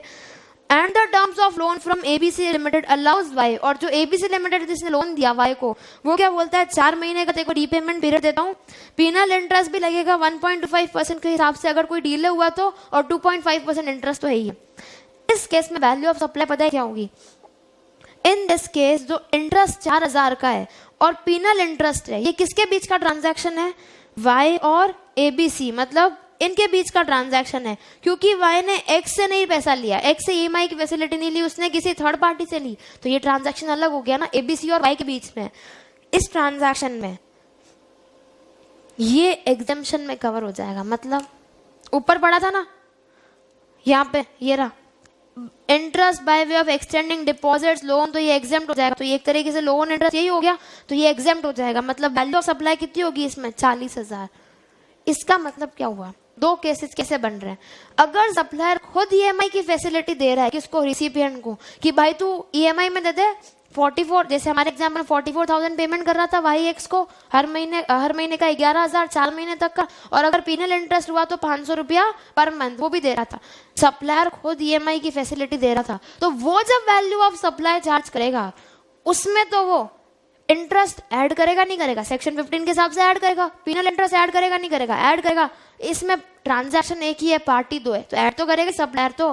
पर अगर जो रिसिपिएंट है वो किसी थर्ड पार्टी से लोन ले रहा है, क्योंकि थर्ड पार्टी और रिसिपिएंट का बीच का ट्रांजैक्शन ही अलग है, उससे सप्लायर को कोई मतलब नहीं है। तो सप्लायर तो जितने पे बेचा उतने पे जीएसटी कलेक्ट करेगा। और जो थर्ड पार्टी ने रिसिपिएंट को लोन दिया, इस हमारे एग्जाम्पल में एबीसी ने जो वाई को लोन दिया, उस केस में ये वाला ट्रांजैक्शन जीएसटी से एग्जेम्प्ट हो जाएगा। एग्जाम्पशन में लिखा हुआ है interest on loan deposit advances, इन सब पे दिया तो एग्जाम्पशन है, तो उस पे जीएसटी नहीं लगेगा। मतलब जीएसटी कितने पे लगेगा, जो एक्स ने वाई को 40,000 का मोबाइल बेचा है उसी पे लगेगा। क्लैरिफाई हुआ क्या, ये इंपॉर्टेंट है एंट्री, इसको अच्छे से समझ लेना। डाउट आए तो वापस पूछ लेना, पर ये इंपॉर्टेंट है। नेक्स्ट, एक और क्या एंट्री हुई, ऊपर किसकी बात हुई थी, मैंने कहा था जीएसटी कानून में 3 चीजें बहुत इंपॉर्टेंट है, value of supply, time of supply, place of supply. ये हमारे कोर्स में नहीं है पर ये दो तो है, ये तो समझने पड़ेंगे। ऊपर वैल्यू ऑफ सप्लाई की बात हुई थी। अब पढ़ते हैं, एक क्लैरिफिकेशन टाइम ऑफ सप्लाई में भी आई, पेज नंबर 150 वॉल्यूम 1। क्या बोलती है क्लैरिफिकेशन, समझना। इन जेडीए, जेडीए कौन होता है, जॉइंट डेवलपमेंट अग्रीमेंट, 2 पार्टीज होती है, कौन सी, land owner transfers his land और development right over the land to a developer, builder, construction company etcetera, कुछ भी बोलो। मतलब जेडीए एक अग्रीमेंट होता है, इसमें 2 पार्टीज होती है, लैंड ओनर और एक होता है प्रमोटर बोलो, बिल्डर बोलो, डेवलपर बोलो, कुछ भी बोलो, 2 पार्टी होती है। लैंड ओनर मतलब जिसकी लैंड है, मतलब कौन हुआ, सप्लायर है रिसिपिएंट, सप्लायर, डेवलपर प्रमोटर कौन हुआ, रिसिपिएंट। यही हुआ, लैंड ओनर सप्लायर क्यों, क्योंकि अपनी सप्लाई कर रहा है लैंड, और प्रमोटर उसको पैसा दे रहा है, तो लायबल टू पे कंसिडरेशन कौन हुआ, रिसिपिएंट, मतलब प्रमोटर को हुआ। जेडीए के अंदर में 2 पार्टी हुई, सप्लायर रिसिपिएंट, लैंड ओनर और बिल्डर प्रमोटर। लैंड ओनर अपनी प्रॉपर्टी या अपने डेवलपमेंट राइट्स किसको बेचता है, प्रमोटर को या इसको डेवलपर को, कंस्ट्रक्शन कंपनी, कुछ भी बोलो। और उसके बाद ये जो प्रमोटर है, डेवलपर है, ये लोग क्या करते हैं, रियल एस्टेट प्रोजेक्ट में, मतलब उन प्रोजेक्ट्स में जो लैंड उसने खरीदी है उस पर नए नए प्रोजेक्ट बनाते हैं, कंस्ट्रक्शन कर रहे हैं। ये अरियंत वगैरह हुए ना, ये सब प्रमोटर ही तो हुए, ये नई नई बिल्डिंग बनाते हैं, कंस्ट्रक्शन करते हैं। और ये बोथ पार्टी, मतलब कौन सी, लैंड ओनर और प्रमोटर या डेवलपर, ये दोनों क्या करते हैं, डेवलप प्रॉपर्टी को शेयर करते हैं in accordance with terms and conditions agreed upon bye them. मतलब जेडीए के अंडर में टर्म्स एंड कंडीशंस लिखी हुई है, उसके हिसाब से दोनों अपने अपने डेवलप प्रॉपर्टी को शेयर करते हैं। Land owner is supplier and recipient is builder या फिर प्रमोटर। हमने आरसीएम में पढ़ा था कि लैंड ओनर अपनी प्रॉपर्टी लीज पे दे, लॉन्ग टर्म लीज पे 30 साल या उससे ज्यादा पे, किसको दे, प्रमोटर को, और उसके अगेंस्ट में या तो उसे अपफ्रंट पेमेंट, सलामी, डाउन फ्रंट पेमेंट, कुछ भी मानो वो ले, या फिर पीरियोडिक कंसिडरेशन ले, कुछ भी। तो promoter shall be liable to pay tax under RCM, या तो ये इस एंट्री में भी promoter shall be liable to pay tax under RCM. और अगर लैंड ओनर अपनी टीडीआर, एफएसआई, एडिशनल एफएसआई, ये सब प्रमोटर को बेचे, उस केस में भी प्रमोटर आरसीएम में टैक्स पे करेगा। We have discussed in RCM that in case of supply of TDR, FSI, additional FSI या लॉन्ग टर्म लीज, कुछ भी बोलो, लैंड ओनर जो प्रमोटर को देता है तो प्रमोटर आरसीएम में टैक्स पे करेगा। ये हमने पढ़ा हुआ है। आगे उसके बाद एग्जेम्पशन में भी हमने पढ़ा है, क्या पढ़ा हुआ है, अगर कोई TDR, FSI long term lease देता है, कौन देता है, लैंड ओनर, किसको, प्रमोटर को, कि भाई तू रेजिडेंशियल अपार्टमेंट्स बना, वो भी एग्जेम्पशन होगा। पर कब, प्रोवाइडेड कि constructed flats are sold before issuance of completion of certificate और first occupation whichever is earlier. ये कंसेप्ट मैंने पूरा एग्जाम्शन में समझाया था कि अगर बेच दिया, पहले मतलब ऑक्यूपेशन सर्टिफिकेट या फिर फर्स्ट ऑक्यूपेशन जो भी है व्हिचएवर इज अर्लियर, उससे पहले अगर प्रमोटर ने अपना फ्लैट वगैरह बेच दिया तो एग्जाम्शन कवर हो जाएगा। तो उस पे और उसके बाद क्या डिस्कस होना था, एग्जेम्पशन शैल बी विड्रॉन, पर कब विड्रॉ कर लेंगे, अगर flats are sold after issuance, मतलब सर्टिफिकेट इशू करने के बाद अगर फ्लैट बेचे तो एग्जेम्पशन विड्रॉ हो जाएगा, यानी एग्जेम्पशन नहीं मिल लगेगा, मतलब जीएसटी लगेगा। और उस केस में कितने पे लगेगा, प्रमोटर को आरसीएम में टैक्स पे करना है, और कितने पे करना है पता है, 1% और 5% वो अफोर्डेबल हाउसेज और वो था ना अदर हाउसेज, उतना वो सब था, प्रोपोर्शनेट कैलकुलेशन और वो सब था। इसका मतलब क्या हुआ, लैंड ओनर अपनी प्रॉपर्टी टीडीआर एफएसआई अगर किसको बेचे, प्रमोटर को, तो नंबर 1 प्रमोटर आरसीएम में टैक्स पे करेगा। पर अगर एग्जेम्पशन में कवर हो रहा है तो जीएसटी नहीं लगेगा। पर अगर एग्जेम्पशन विड्रॉ हो रहा है, कब विड्रॉ हो रहा है, अगर फर्स्ट ऑक्यूपेशन या फिर सर्टिफिकेट आने के बाद में बेचता है, कौन बेचता है, प्रमोटर रेजिडेंशियल अपार्टमेंट, किसको, कस्टमर को, उस केस में एग्जेम्पशन नहीं लगेगा। तो क्या लगेगा, तो आरसीएम लगेगा। तो आरसीएम में भी प्रमोटर टैक्स पे करेगा, पर कितने पे, प्रोपोर्शनल अमाउंट, कौन सा proportional, 1% of value of affordable houses या वो जो भी था 5% होता है, एग्जेम्पशन विड्रॉ हो जाएगा, वो सब कचरा पड़ा था ना, वो है। पर इसमें क्या क्लैरिफिकेशन आई है, एक स्पेशल प्रोसीजर दिया इन्होंने, इसमें इन्होंने क्लैरिफिकेशन ये सॉर्ट करी कि भाई हमें समझ में तो आ गया कि हमें वापस पेमेंट करना है जीएसटी का, अगर विड्रॉ हो जाए वगैरह वो सब ठीक है, पर टाइम ऑफ सप्लाई क्या होगा, टाइम ऑफ सप्लाई के हिसाब से तो पेमेंट करेंगे कि अगले महीने की 20 तारीख 10 तारीख जब भी पेमेंट करना है, कौन से महीने की मानेंगे वो भी तो पता होना चाहिए, ऐसे थोड़ी उठ के कोई भी महीने की मान लेंगे। टाइम ऑफ सप्लाई क्या होगा, इसमें सीबीआईसी ने क्या clarification the, promoters who receive TDR FSI on or after 1st April 2019 date दे दी कि 1 अप्रैल 2019 के बाद अगर कोई प्रमोटर को TDR FSI एडिशनल FSI आई है, किसके लिए, कंस्ट्रक्शन के लिए, और जिसके लिए वो कंसिडरेशन पे करता है चाहे होल चाहे पार्ट में, और प्रमोटर या तो लॉन्ग टर्म लीज आई है, मतलब दोनों ही केस में चाहे वो टीडीआर एफएसआई एडिशनल एफएसआई है चाहे लॉन्ग टर्म लीज आई है, पर कब आई है, 1 अप्रैल 2019 के बाद में, उस केस में लाइबिलिटी टू पे टैक्स कब आएगी, किस पे, प्रमोटर पे, कब आएगी, ये 4 बातें हैं। क्या बोल रहा है, जहां पे कि promoter shall be liable to pay tax on, किस पे लाइबल टू पे टैक्स होगा, consideration paid by him in the form of construction services of commercial or residential apartments in the project for supply of TDR FSI। मतलब क्या बोल रहा है, मतलब वो कहीं से कंस्ट्रक्शन, क्या बोल रहा है, ये पर्सन जो प्रमोटर है वो टैक्स लाइबल टू पे करेगा, पर किस पे, consideration paid by him in the form of construction services of commercial or residential apartments in the project for supply of TDR, FSI और additional FSI।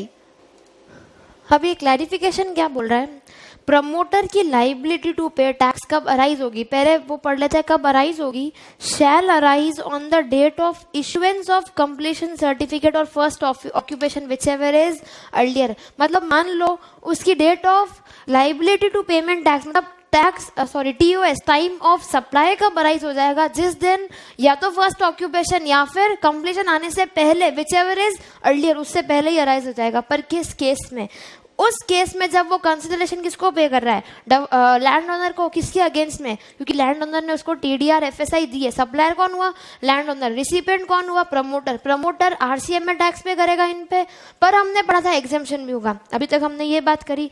अब हम पढ़ रहे हैं कि अगर एग्जेम्पशन विड्रॉ हो जाता है या फिर मान लो टैक्स लायबिलिटी अराइज हो जाती है, किस पे, प्रमोटर पे, तो अराइज होने की टाइम ऑफ सप्लाई कब होगी, जब होगी जब वो date of issuance of certificate आ जाए या फिर जब वो ऑक्यूपेंसी आ जाए, व्हिचएवर इज अर्लियर, तब तो टाइम ऑफ सप्लाई अराइज हो जाएगी। पर वैल्यू क्या होगा, कंसिडरेशन वो जो प्रमोटर किसको देगा, किसको देगा, प्रमोटर लैंड ओनर को, किसके अगेंस्ट में, टीडीआर या एफएसआई के अगेंस्ट में, या तो तब देगा या फिर कोई अपफ्रंट अमाउंट देगा, किसका, लॉन्ग टर्म लीज का, या फिर money paid by him for supply of TDR FSI related to construction of residential apartments in the project. यानी कोई उसने मनी अगर पेमेंट किया है, कंसिडरेशन का पेमेंट किया टीडीआर एफएसआई से रिलेटेड लैंड ओनर को, तब वो देगा, उस पे टाइम ऑफ सप्लाई कब अराइज होगी? सप्लाई कंप्लीशन सर्टिफिकेट या फिर first occupation whichever is earlier, या तो तब, या फिर वो अगर अपफ्रंट पेमेंट दे रहा है किसका? लॉन्ग टर्म लीज का, तो उसकी भी टाइम ऑफ सप्लाई कब अराइज होगी? कंप्लीशन सर्टिफिकेट या first occupation whichever is earlier. और supply of construction services by him against consideration in form of TDR FSI. काफी बार प्रमोटर लैंड ओनर को ये भी बोलता है कि भाई मैं तेरे को एक फ्लैट बना के दे दूं, कंसिडरेशन नहीं देके फ्लैट बना के दे दूं, वो भी तो सप्लाई ऑफ कंस्ट्रक्शन सर्विस ही कर रहा है। कौन कर रहा है? प्रमोटर। किसको? लैंड ओनर को। उसकी भी अगर मान लो एग्जाम्पशन विड्रॉ हो गई या एग्जाम्पशन में ही फॉल नहीं करा फॉर एन एग्जाम्पल, उस केस में लाइबिलिटी तो अराइज होगी, पर टाइम ऑफ सप्लाई कब अराइज होगा? इशुएंस ऑफ कंप्लीशन सर्टिफिकेट या फिर first occupation whichever is earlier. इसका मतलब क्या हुआ? प्रमोटर पे अगर लाइबिलिटी आ गई, क्योंकि उसी पे आएगी, क्योंकि आरसीएम लगेगा, तो कब आएगी? टाइम ऑफ सप्लाई क्या होगा? या तो कंप्लीशन सर्टिफिकेट या फिर first occupation whichever is earlier. पर वैल्यू क्या होगी? वो वैल्यू जो कि प्रमोटर किसको देगा? लैंड ओनर को, इन फॉर्म ऑफ कंसिडरेशन, चाहे टीडीआर एफएसआई का बोलो, चाहे लॉन्ग टर्म लीज का बोलो, चाहे सप्लाई ऑफ सर्विस दी उसने, किसने? प्रमोटर ने। किसको? लैंड ओनर को। क्लियर हुआ? ये सर्कुलर्स वॉल्यूम 1 के तो यहाँ पे खत्म होते हैं। कुछ है, इतनी लंबी चौड़ी बात नहीं, पर इजी है। अब कुछ तो इम्पोर्टेंट भी है। इंस्टीट्यूट एग्जाम में पूछ लेती है और स्टूडेंट्स घूम जाते हैं, तो पढ़ के जरूर जाना। वॉल्यूम 2 के सर्कुलर्स देखते हैं।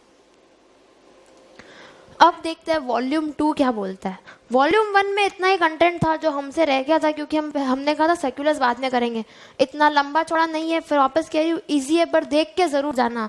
इस भरोसे मत रहना कि एग्जाम में आएगा तो जय माता दी है, वो नहीं है। फिर जय माता दी हो जाएगी आपकी। डरा नहीं रही हूँ, बता रही हूँ, पर काफ़ी बार क्योंकि इन सर्कुलर्स पे क्वेश्चन बन जाते हैं। इंपॉर्टेंट है। सर्कुलर्स का मतलब क्या होता है? कोई हटके सिचुएशन हो रही है, नॉर्मल पार्लेंस में कोई हो रहा है, उसकी अलग हो रही है, तो सर्कुलर निकलता है ना, सीबीआई से तभी निकालती है। तो कुछ अलग है तो एग्जाम में ऐसे अलग तो याद नहीं आएगा, कुछ चमत्कारी तो हो नहीं। ठीक है, नेक्स्ट। अब पेज नंबर 163, रूल नंबर 36(4), बहुत इंपॉर्टेंट रूल है, अमेंडेड है। अच्छे से समझना क्या बोलता है। क्या होता है प्रैक्टिकल लाइफ में? ये सप्लायर है, ये रिसिपिएंट है। सप्लायर ने रिसिपिएंट को कुछ सेल किया। मान लो रिसिपिएंट एक्सेल एकेडमी, सप्लायर है गोयल वाला।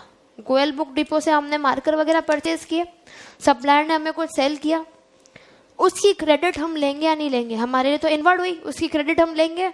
आउटवर्ड किसके लिए हुई? गोयल बुक डिपो के वाले के लिए आउटवर्ड हुई। वो अपने GSTR 1 में इसकी डिटेल्स चढ़ाएगा नहीं चढ़ाएगा? वो अपने GSTR 1 में डिटेल्स चढ़ाएगा, जो भी उसकी आउटवर्ड हुई, और वही आउटवर्ड रिसिपिएंट के लिए क्या हो गई? इनवर्ड हो गई। तो वो मेरे GSTR 2A में या 2B में जो भी है आएगा या नहीं आएगा? उसमें आ जाएगा। और जब एक्सेल एकेडमी अपने पेमेंट करेगी लाइबिलिटी का, किस में करेगी? GSTR 3B में। कैसे पेमेंट करेगी? Output tax minus input tax, net payment इतना हुआ, यही होगा। GSTR 1 की डेट क्या है? 11 तारीख अगले महीने की। 2A 2B में 15 16 जो भी है, 14 13 जो भी है, उसमें आ जाएगा। और 3B का पेमेंट मतलब 20 22 24 जब भी होगा तब हो जाएगा। यही सिस्टम चलता है। पर क्या होने लगा? नंबर 1, रिसिपिएंट क्या करने लगे? फेक इनवॉइसेस से ITC लेने लगे। मतलब ऐसा माल जो या तो आया ही नहीं है, या फिर इनवॉइस इशू हो गया, या तो माल नहीं आया, पर माल आ गया, इनवॉइस नहीं आया, जो भी ऐसा कुछ सिचुएशन। या तो मैं कहूँ कि कुछ ऐसा एग्जिस्ट ही नहीं करता है, फेक फॉर्म, बोगस फॉर्म बनने लगी, और उनके बेसिस पे ITC लेने लग गए, क्योंकि हमें हमारी आउटपुट लाइबिलिटी कम करनी थी। भाई अपन इंडियंस, वही बात है, एक पैसा नहीं चाहते बेचारी गवर्नमेंट को देना। गवर्नमेंट बोलती है ज्यादा मत दे, पर चोरी तो मत कर, जितना उतना तो दे, उतना तो लेजिटिमेट तो दे। तुम तो वो भी नहीं देना चाहते, और तुम लोग क्यों? मैं तुम सबकी बात कर रही हूँ, फिर उसमें मैं क्या और तुम अलग थोड़ी है। तो सप्लायर क्या करता है? गोयल बुक डिपो GSTR 1 में डिटेल चढ़ा देता है, जो कि मेरे GSTR 2A में शो होगी, 2B में शो होगी, और फिर मैं जब 3B में पेमेंट करूंगी तो उसका ITC का इनपुट ले लूंगी। पर क्या होने लगा? गवर्नमेंट ने एक कंडीशन डाल दी, सेक्शन 16 में हमने पढ़ी थी, 4 कंडीशन ITC लेने की, कि मेरे पास इनवॉइस होना चाहिए, मेरे पास गुड्स रिसीव हुए होने चाहिए, सप्लायर ने टैक्स का पेमेंट करा हुआ होना चाहिए, और मैंने रिटर्न फाइल करा हुआ होना चाहिए। ये जो थर्ड कंडीशन है कि सप्लायर ने टैक्स का पेमेंट किया हुआ होना चाहिए, इस पे बवाल मच गया। बिजनेस कम्युनिटी ने तो दंगे कर दिए, क्या बोला, भाई हम कैसे चेक रखें कि सप्लायर ने पेमेंट किया नहीं किया है, ये हमारी जिम्मेवारी तो है नहीं।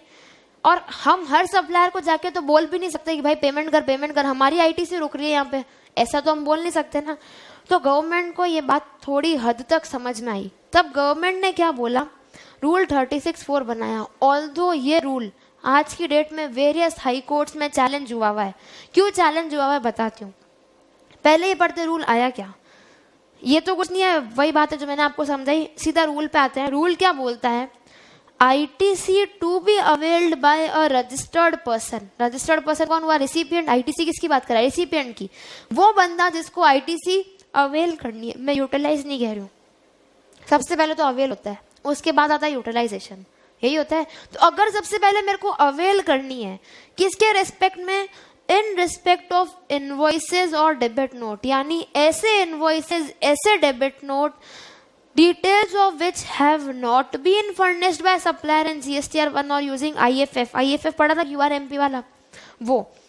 तो ऐसे आईटीसी पे, ऐसे इनवॉइसेस पे, डेबिट नोट्स पे जिसपे मेरे को आईटीसी अवेल करनी है, मेरे को आईटीसी लेनी है, पर सप्लायर ने उनको अपने GSTR 1 में या अपनी IFF में अपलोड नहीं किया है, उस केस में गवर्नमेंट ने क्या बोला, मिल तो जाएगी पर कितनी मिलेगी, कैप लगा दी। क्या बोला, शैल नॉट एक्सीड, मिलेगी पर कितनी मिलेगी, 5% of eligible credit available in respect of invoices और debit note the details of which have been furnished by supplier in GSTR 1 using IFF। मतलब क्या बोल रहा है पता है, आपको क्रेडिट तो मिल जाएगी, उस क्रेडिट, वो क्रेडिट, इसकी क्रेडिट, उन इनवॉइसेस के पर्टेनिंग की क्रेडिट जो कि सप्लायर ने अपने GSTR 1 या IFF में अपलोड नहीं किए हैं, मिलेगी तो सही पर कितनी मिलेगी, 5%।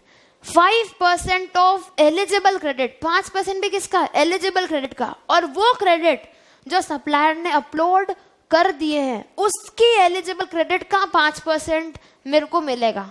समझ आया क्या, मतलब इसके दो पार्ट हो गए।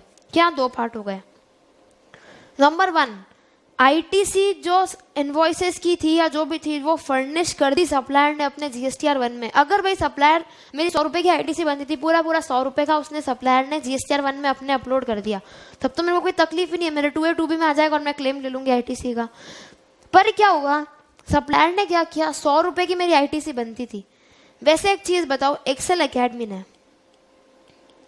मार्कर खरीदे क्या, गोयल से खरीदे क्या सिर्फ, और पार्टीज नहीं है क्या, और भी तो स्टेशनरी है, XYZ ABC, 3 सप्लायर, तीनों से हमने लिया। गोयल वाले ने GSTR 1 में शो कर दिया, XYZ वाले ने भी कर दिया अपने अपने GSTR 1 में, तो मेरे 2A में 2B में आ गया होगा, उस हिसाब से मैं पेमेंट करूंगी 3B में।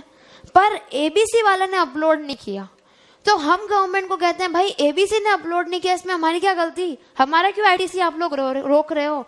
तब गवर्नमेंट ने कहा कि भाई रो मत, रुक, तेरे को मिलेगी आईटीसी पर कितनी मिलेगी, 5% of eligible credit, 5% eligible credit की। कौन सी क्रेडिट की, जो ऑलरेडी अपलोड कर दिए हैं उनकी एलिजिबल क्रेडिट की। मतलब दो चीजें क्या हो रही है, नंबर 1, ऐसी आईटीसी उन इनवॉइसेस की जो GSTR 1 में सप्लायर ने अपलोड कर दी है, उसकी तो पूरी आईटीसी मिल जाएगी, नहीं मिल जाएगी, उसकी तो पूरी मिल जाएगी, वो तो अपलोड हो गई ना, अब क्या तकलीफ है गवर्नमेंट को, तो वो तो पूरी मिल जाएगी।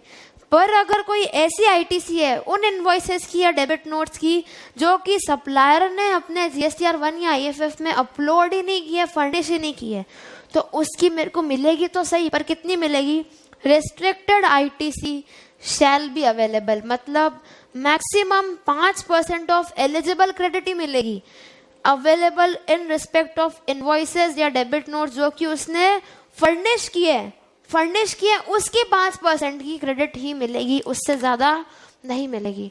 हमें लग रहा होगा ये हमारे लिए रिलैक्सेशन है, रिलैक्सेशन ऐसे लग रहा है क्योंकि 5% तो दे रहे हैं, पर हम तो कह रहे हैं रिस्ट्रिक्शन ऐसी ये कह रहे हैं कि भाई सप्लायर ने नहीं किया तो हमारी क्या गलती, हमें तो पूरी 100% दो। पर गवर्नमेंट ने ये प्रोविजन नहीं बनाया। गवर्नमेंट ने क्या बोला है, 5%। पता है पहले तो क्या था, 20%, फिर गवर्नमेंट 10 लेके आई, अब 5 लेके आई, अमेंडेड क्या है 5%। आज की डेट में हमें क्या बढ़ना है, 5%।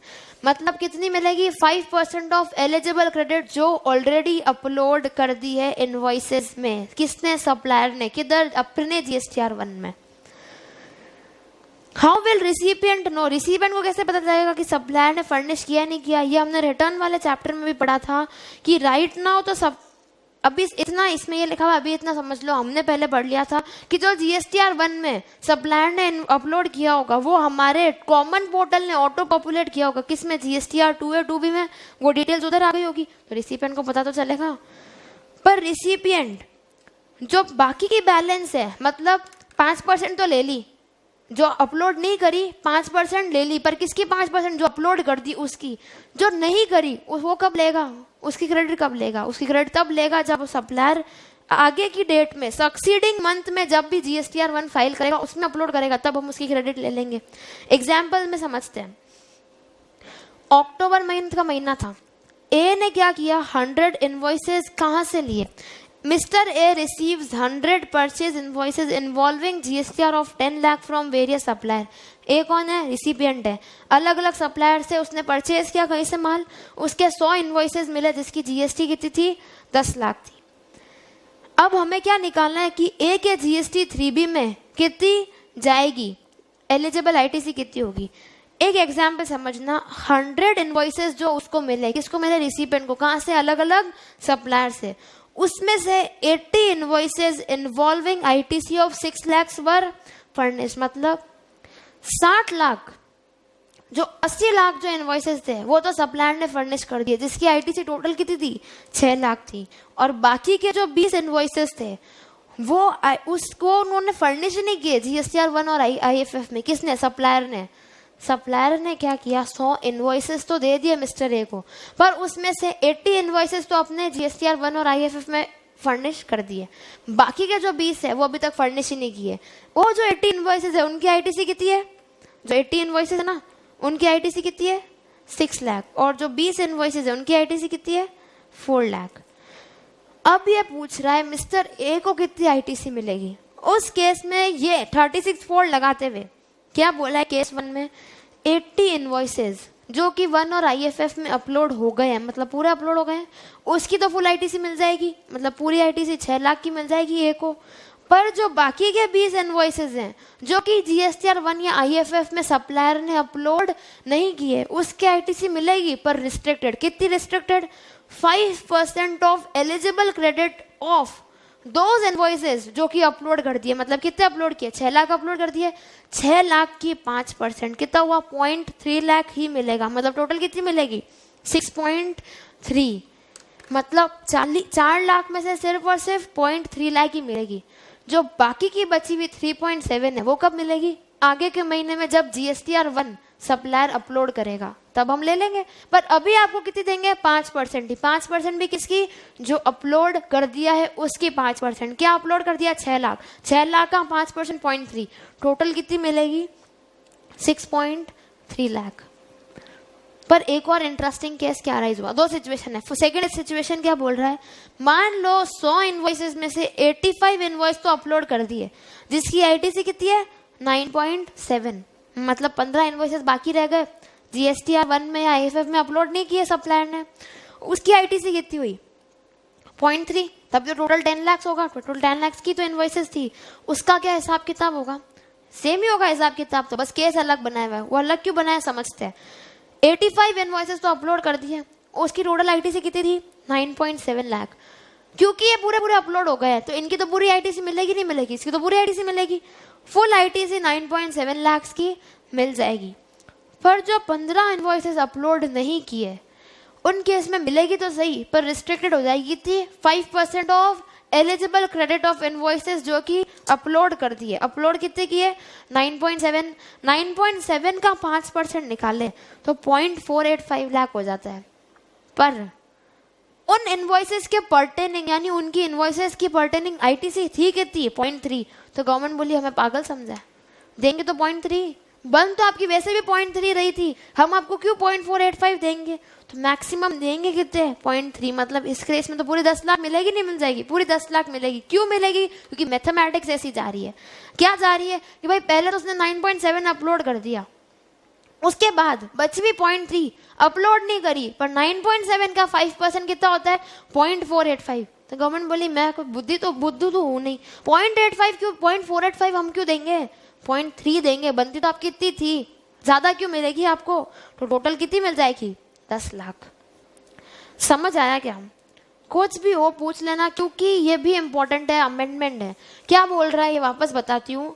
जितनी अपलोड कर दी वो तो फुल आईटीसी मिल जाएगी, पर जितनी नहीं करी मिलेगी, पर कितनी मिलेगी? 5%। रेस्ट्रिक्टेड है, 5% ऑफ एलिजिबल क्रेडिट।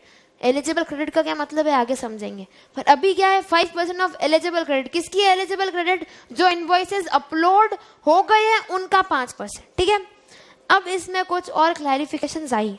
4 पॉइंट है, पर हर पॉइंट पे अलग क्वेश्चन इंस्टीट्यूट पूछती है, तो ये 4 पॉइंट भी अच्छे से समझ लेना। क्या बोलता है? Restriction is not imposed by common portal. ये कॉमन पोर्टल रिस्ट्रिक्शन इम्पोज नहीं करता है, 5% वाला। This is the responsibility of tax payer. ये हमारी रिस्पॉन्सिबिलिटी, हम सेल्फ असेस करेंगे, सेल्फ असेसमेंट बेसिस पे। अब आप लोग पूछोगे मेरे से कि फिर क्यों करेगा गवर्नमेंट, क्यों कोई भी टैक्स पेयर ऐसा करेगा? मत कर, सीधा जवाब, मत कर। बाद में तो फिर पूरा निकलेगा खाया पिया ऊपर से नीचे तक। सेल्फ असेसमेंट बेसिस पे ही, वैसे भी इनकम टैक्स रिटर्न भी तो सेल्फ असेसमेंट बेसिस पे ही जाते हैं।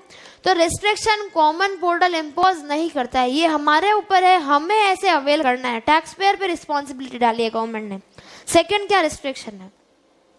Restriction shall be applied only on the invoices, debit note, details of which are required to be uploaded by supplier in GSTR 1 और IFF। मतलब उन्हीं पर रिस्ट्रिक्शन है जिनकी डिटेल्स GSTR 1 में बड़ा सा इनवॉइस वाइज डिटेल्स जाती है, सीरियल नंबर वाइज। IFF में भी इनवॉइसेस की डिटेल्स जाती है, डेबिट नोट, क्रेडिट नोट की डिटेल्स जाती है। तो सिर्फ उन्हीं पे रिस्ट्रिक्शंस है जिनकी डिटेल्स GSTR 1 में जाती है, ये IFF में जाती है। बहुत दिखती बात है, उन पे तो होगा ही नहीं, उन पे नहीं होगा। मतलब क्या? For an example, GST paid on import. हम लोग कुछ इम्पोर्ट खरीद के लाते हैं, मतलब बाहर के सप्लायर हम लोग, मैंने मान लो कुछ इंपोर्ट किया, क्योंकि मैं इंपोर्टर हूँ, मैं टैक्स पे करूंगी गवर्नमेंट को, सप्लायर थोड़ी टैक्स पे करेगा। मैं IGST गवर्नमेंट को पे करूंगी, नहीं करूंगी? करूंगी, बाद में उसकी क्रेडिट लूंगी, यही होगा। तो इसमें रिस्पॉन्सिबिलिटी GSTR 1 फर्निश करने की सप्लायर पे तो है ही नहीं, तो मतलब वो डिटेल्स इनवॉइसेस में तो जाती ही नहीं है GSTR 1 में। मतलब अगर कोई ITC ऐसी हुई जो इंपोर्ट से रिलेटेड हुई, मतलब IGST पे करके आई, उसमें मैं ITC तो लूंगी, मेरा तो इनवर्ड ही हुआ। अगर वैसी कोई इंपोर्ट से रिलेटेड ITC हुई, उस पे ये रिस्ट्रिक्शन नहीं लगेगा। रिस्ट्रिक्शन नहीं लगेगा मतलब ITC की कैप नहीं लगेगी, 5% वाली कैप नहीं लगेगी। मतलब मेरे को पूरी ITC मिल जाएगी, नहीं मिल जाएगी? पूरी ITC मिल जाएगी। In other words, restriction of ITC in cases में नहीं लगेगा। कौन से? 2 ही केस है ये, देख लेना। कौन से 2 है? एक तो इंपोर्ट वाला, सप्लायर पे GSTR 1 फर्निश की करने की उसमें कंप्लायंस है ही नहीं। इंपोर्ट के केस में वो थोड़ी फर्निश करेगा, मैं इंपोर्ट करूंगी, मैं IGST गवर्नमेंट को पे करूंगी और फिर उसकी क्रेडिट लूंगी, यही होगा। तो वो तो मेरा हुआ ना, मैं रिसिपिएंट हूँ। रिसिपिएंट तो GSTR 1 फाइल नहीं करता है, सप्लायर करता है। उस केस में इंपोर्ट पे अगर कुछ खबला हुआ, सप्लायर GSTR 1 फाइल नहीं करेगा, तो इंपोर्ट पे ITC की कैप नहीं लगेगी, मतलब उसकी मेरे को पूरी ITC मिल जाएगी। एक तो ये, और एक RCM में भी मैं अपना टैक्स खुद पे करूंगी, तो GSTR 1 गवर्नमेंट थोड़ी सप्लायर को पकड़ेगी, मेरा टैक्स है, मेरे को पेमेंट करने की लायबिलिटी है, सप्लायर को तो है ही नहीं। समझ आ रहा है? उस केस में भी ITC की रिस्ट्रिक्शन नहीं लगेगी। मतलब टैक्स पेयर इन दोनों की पूरी ITC ले सकता है, नहीं ले सकता? पूरी ITC ले सकता है। किन किन की? इंपोर्ट की और RCM की पूरी ITC लेगा। इसका मतलब ये हुआ जो अपलोड हो गए उसकी तो लेगा ही लेगा, और इनके अलावा, इंपोर्ट और RCM के अलावा कोई ऐसे इनवॉइसेस है जो GSTR 1 में सप्लायर ने अपलोड ही नहीं किए, उसकी मिलेगी 5% तक ही मिलेगी। 5% भी जो अपलोड हुए उनका 5%। ठीक है, next, restriction shall be calculated on total eligible ITC from all suppliers, that is on aggregate basis. Government ने ये अच्छा कर दिया, क्या बोला कि रिस्ट्रिक्शन जो होगा वो टोटल के हिसाब से कैलकुलेट करेंगे, एग्रीगेट देखेंगे, हर इंडिविजुअल सप्लायर का कैलकुलेट नहीं करेंगे। अगर हर इंडिविजुअल बोल देते ना तो हंगामा हो जाता। बिजनेस कम्युनिटी कहती भाई मेरे तो कितने सप्लायर हैं, मैं ये देखता ही ना मैं बिजनेस करूं, यही काम थोड़ी बाकी रहा है। आप पे रिस्ट्रिक्शन आप हम पे क्यों डाल रहे हो? फिर पकड़ो सप्लायर को, दंगे तो यही हो रहे हैं ना। पर गवर्नमेंट ने क्या बोल दिया कि भाई रुक, टोटली देख, इंडिविजुअल मत देख, रहने दे। तो restriction shall be calculated on total eligible ITC from all suppliers on aggregate basis. हर अलग अलग सप्लायर पे ये रिस्ट्रिक्शन नहीं लगेगा, एग्रीगेट बेसिस पे टोटल सप्लायर पे रिस्ट्रिक्शन लगेगा। नेक्स्ट, ये पॉइंट बड़ा अच्छा है, calculation shall be based only on the invoices for which ITC is available. मतलब ऐसे इनवॉइसेस पे जिसमें आईटीसी मिलेगी ही नहीं, उस पर तो रिस्ट्रिक्शन ही अप्लाई नहीं होगा। इसीलिए मैंने कहा था 5% ऑफ एलिजिबल क्रेडिट। जीएसटीआर 2 में क्रेडिट तो पूरी आएगी, पर मान लो कोई 17.5 ब्लॉक क्रेडिट है, उसकी हमें क्रेडिट नहीं लेनी है, पर सप्लायर तो चढ़ाएगा नहीं चढ़ाएगा, वो तो चढ़ाएगा।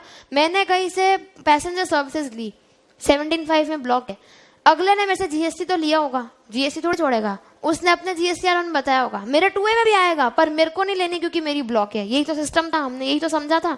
उस केस में क्या बोल रहा है, हमारे जीएसटीआर 2A में आना वो रह गई, मान लो सप्लायर ने चढ़ाया ही नहीं, या समझो आ गई, सॉरी आ गई, ये हमने ऊपर एग्जाम्पल किया था 6 लाख वाला, ये किया था कि 80 इनवॉइसेस तो अपलोड कर दिए, जिसकी आईटीसी कितनी थी, 6 लाख थी।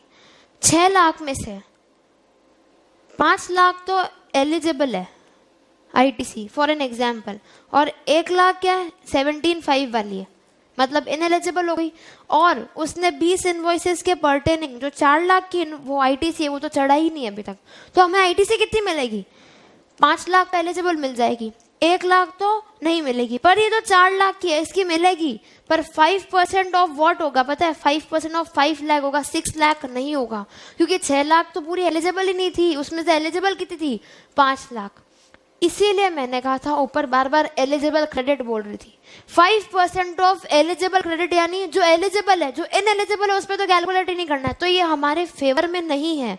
क्यों नहीं है, क्योंकि हमारी क्रेडिट तो मैथमेटिक्स के हिसाब से देखे, मतलब 5% जिस पे कैलकुलेट कर रहे हैं वो तो कम हो रहा है ना, हमें क्रेडिट कम मिल रही है। क्यों कम मिल रही है, पहले हम 6 लाख पे कैलकुलेट कर पा रहे थे, अब 5 लाख पे ही कर रहे हैं, तो टोटल क्रेडिट तो कम हो रही है।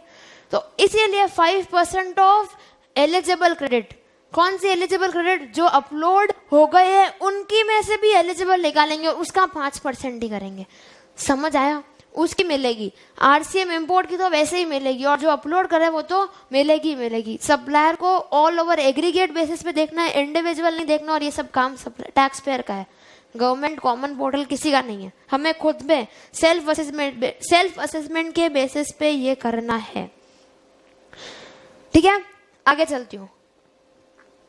अब ये कुछ नहीं है, क्लैरिफिकेशन है, इजी है, बहुत इजी पॉइंट है। क्या बोलता है, हमने अभी पढ़ के आए हैं कि वो फ्री सैंपल वाला पॉइंट पढ़ा था, अभी थोड़ी देर पहले ही सर्कुलर आया था कि भाई फ्री सैंपल देता है, वो सप्लाई मानेंगे नहीं मानेंगे, सप्लाई तब मानेंगे अगर शेड्यूल 1 में कवर हो रहा है, और नहीं कवर हो रहा तो सप्लाई नहीं मानेंगे। पर उसकी आईटीसी का क्या होगा, सेक्शन 17(5) क्या बोलता है, ITC in respect of good stolen destroyed return of, इन सब की तो आईटीसी ब्लॉक मारता है। 17(5) शायद H है, उसमें बोला हुआ है कि अगर कोई गुड्स लॉस्ट हो गए, स्टोलन हो गए, इन सब की आईटीसी नहीं मिलेगी। तो ITC shell not be available in respect of input service capital को एक्सटेंड, किस एक्सटेंड तक, जिस एक्सटेंड तक उनकी फ्री सैंपल हुआ है या कंसिडरेशन के बिना डिस्ट्रीब्यूट हुआ है। पर अगर ये सप्लाई शेड्यूल 1 में फॉल हो जाएगी तो उसमें आईटीसी मिल जाएगी। क्यों, क्योंकि वो सप्लाई हो गई, फॉर विदाउट कंसिडरेशन है, पर शेड्यूल 1 में कवर हो रहा है तो सप्लाई तो हो गई, तो उसकी आईटीसी मिल जाएगी। तो मतलब कब नहीं मिलेगी, अगर शेड्यूल 1 में फॉल नहीं हो रही है तब तो नहीं मिलेगी, फॉल हो रही है तब तो मिल जाएगी। सिमिलरली बाय 1 गेट 1 में भी समझाता है कि ये कंपोजिट या मिक्स सप्लाई का केस है, क्योंकि हमें लगता है कि ये फोकट में है, पर फोकट में तो कुछ होता नहीं है। उसका आईटीसी का क्या होगा, इसकी आईटीसी भी मिल जाएगी, इनपुट कैपिटल गुड्स और सब पे मिल जाएगी, सर्विसेज इनपुट कैपिटल गुड्स सब पे मिल जाएगी, हम पेमेंट तो करके ही आ रहे हैं।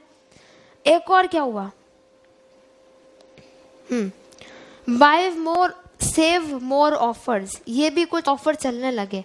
कुछ सप्लायर्स क्या करते हैं, स्टैगर्ड डिस्काउंट देते हैं, मतलब increase in discount rate with purchase volume.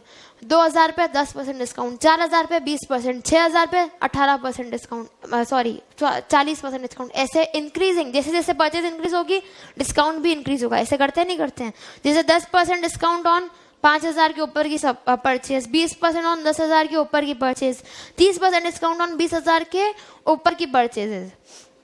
और कुछ सप्लायर क्या करते हैं, पोस्ट सप्लाई वॉल्यूम डिस्काउंट देते हैं, मतलब जैसे 1% एडिशनल डिस्काउंट अगर 10,000 के ऊपर के पीस खरीदे पूरे साल में, या 2% एडिशनल डिस्काउंट अगर परचेज 15,000 से ज़्यादा की करिए, ये डिस्काउंट जो है मान लो अगर पहले से डिटरमाइंड है, अग्रीमेंट में लिखा हुआ है, पहले से डिटरमाइंड है, तो हमने सेक्शन 15 में पढ़ा था कि ये जो सब इनको अगर इनमें हमने क्या पढ़ा था, प्री डिस्काउंट और पोस्ट डिस्काउंट। प्री तो मिल जाएगा पर पोस्ट कब मिलेगा, अग्रीमेंट में मेंशन होना चाहिए, और रिसिपिएंट आईटीसी रिवर्स करे, और वो सब था या नहीं था कचरा।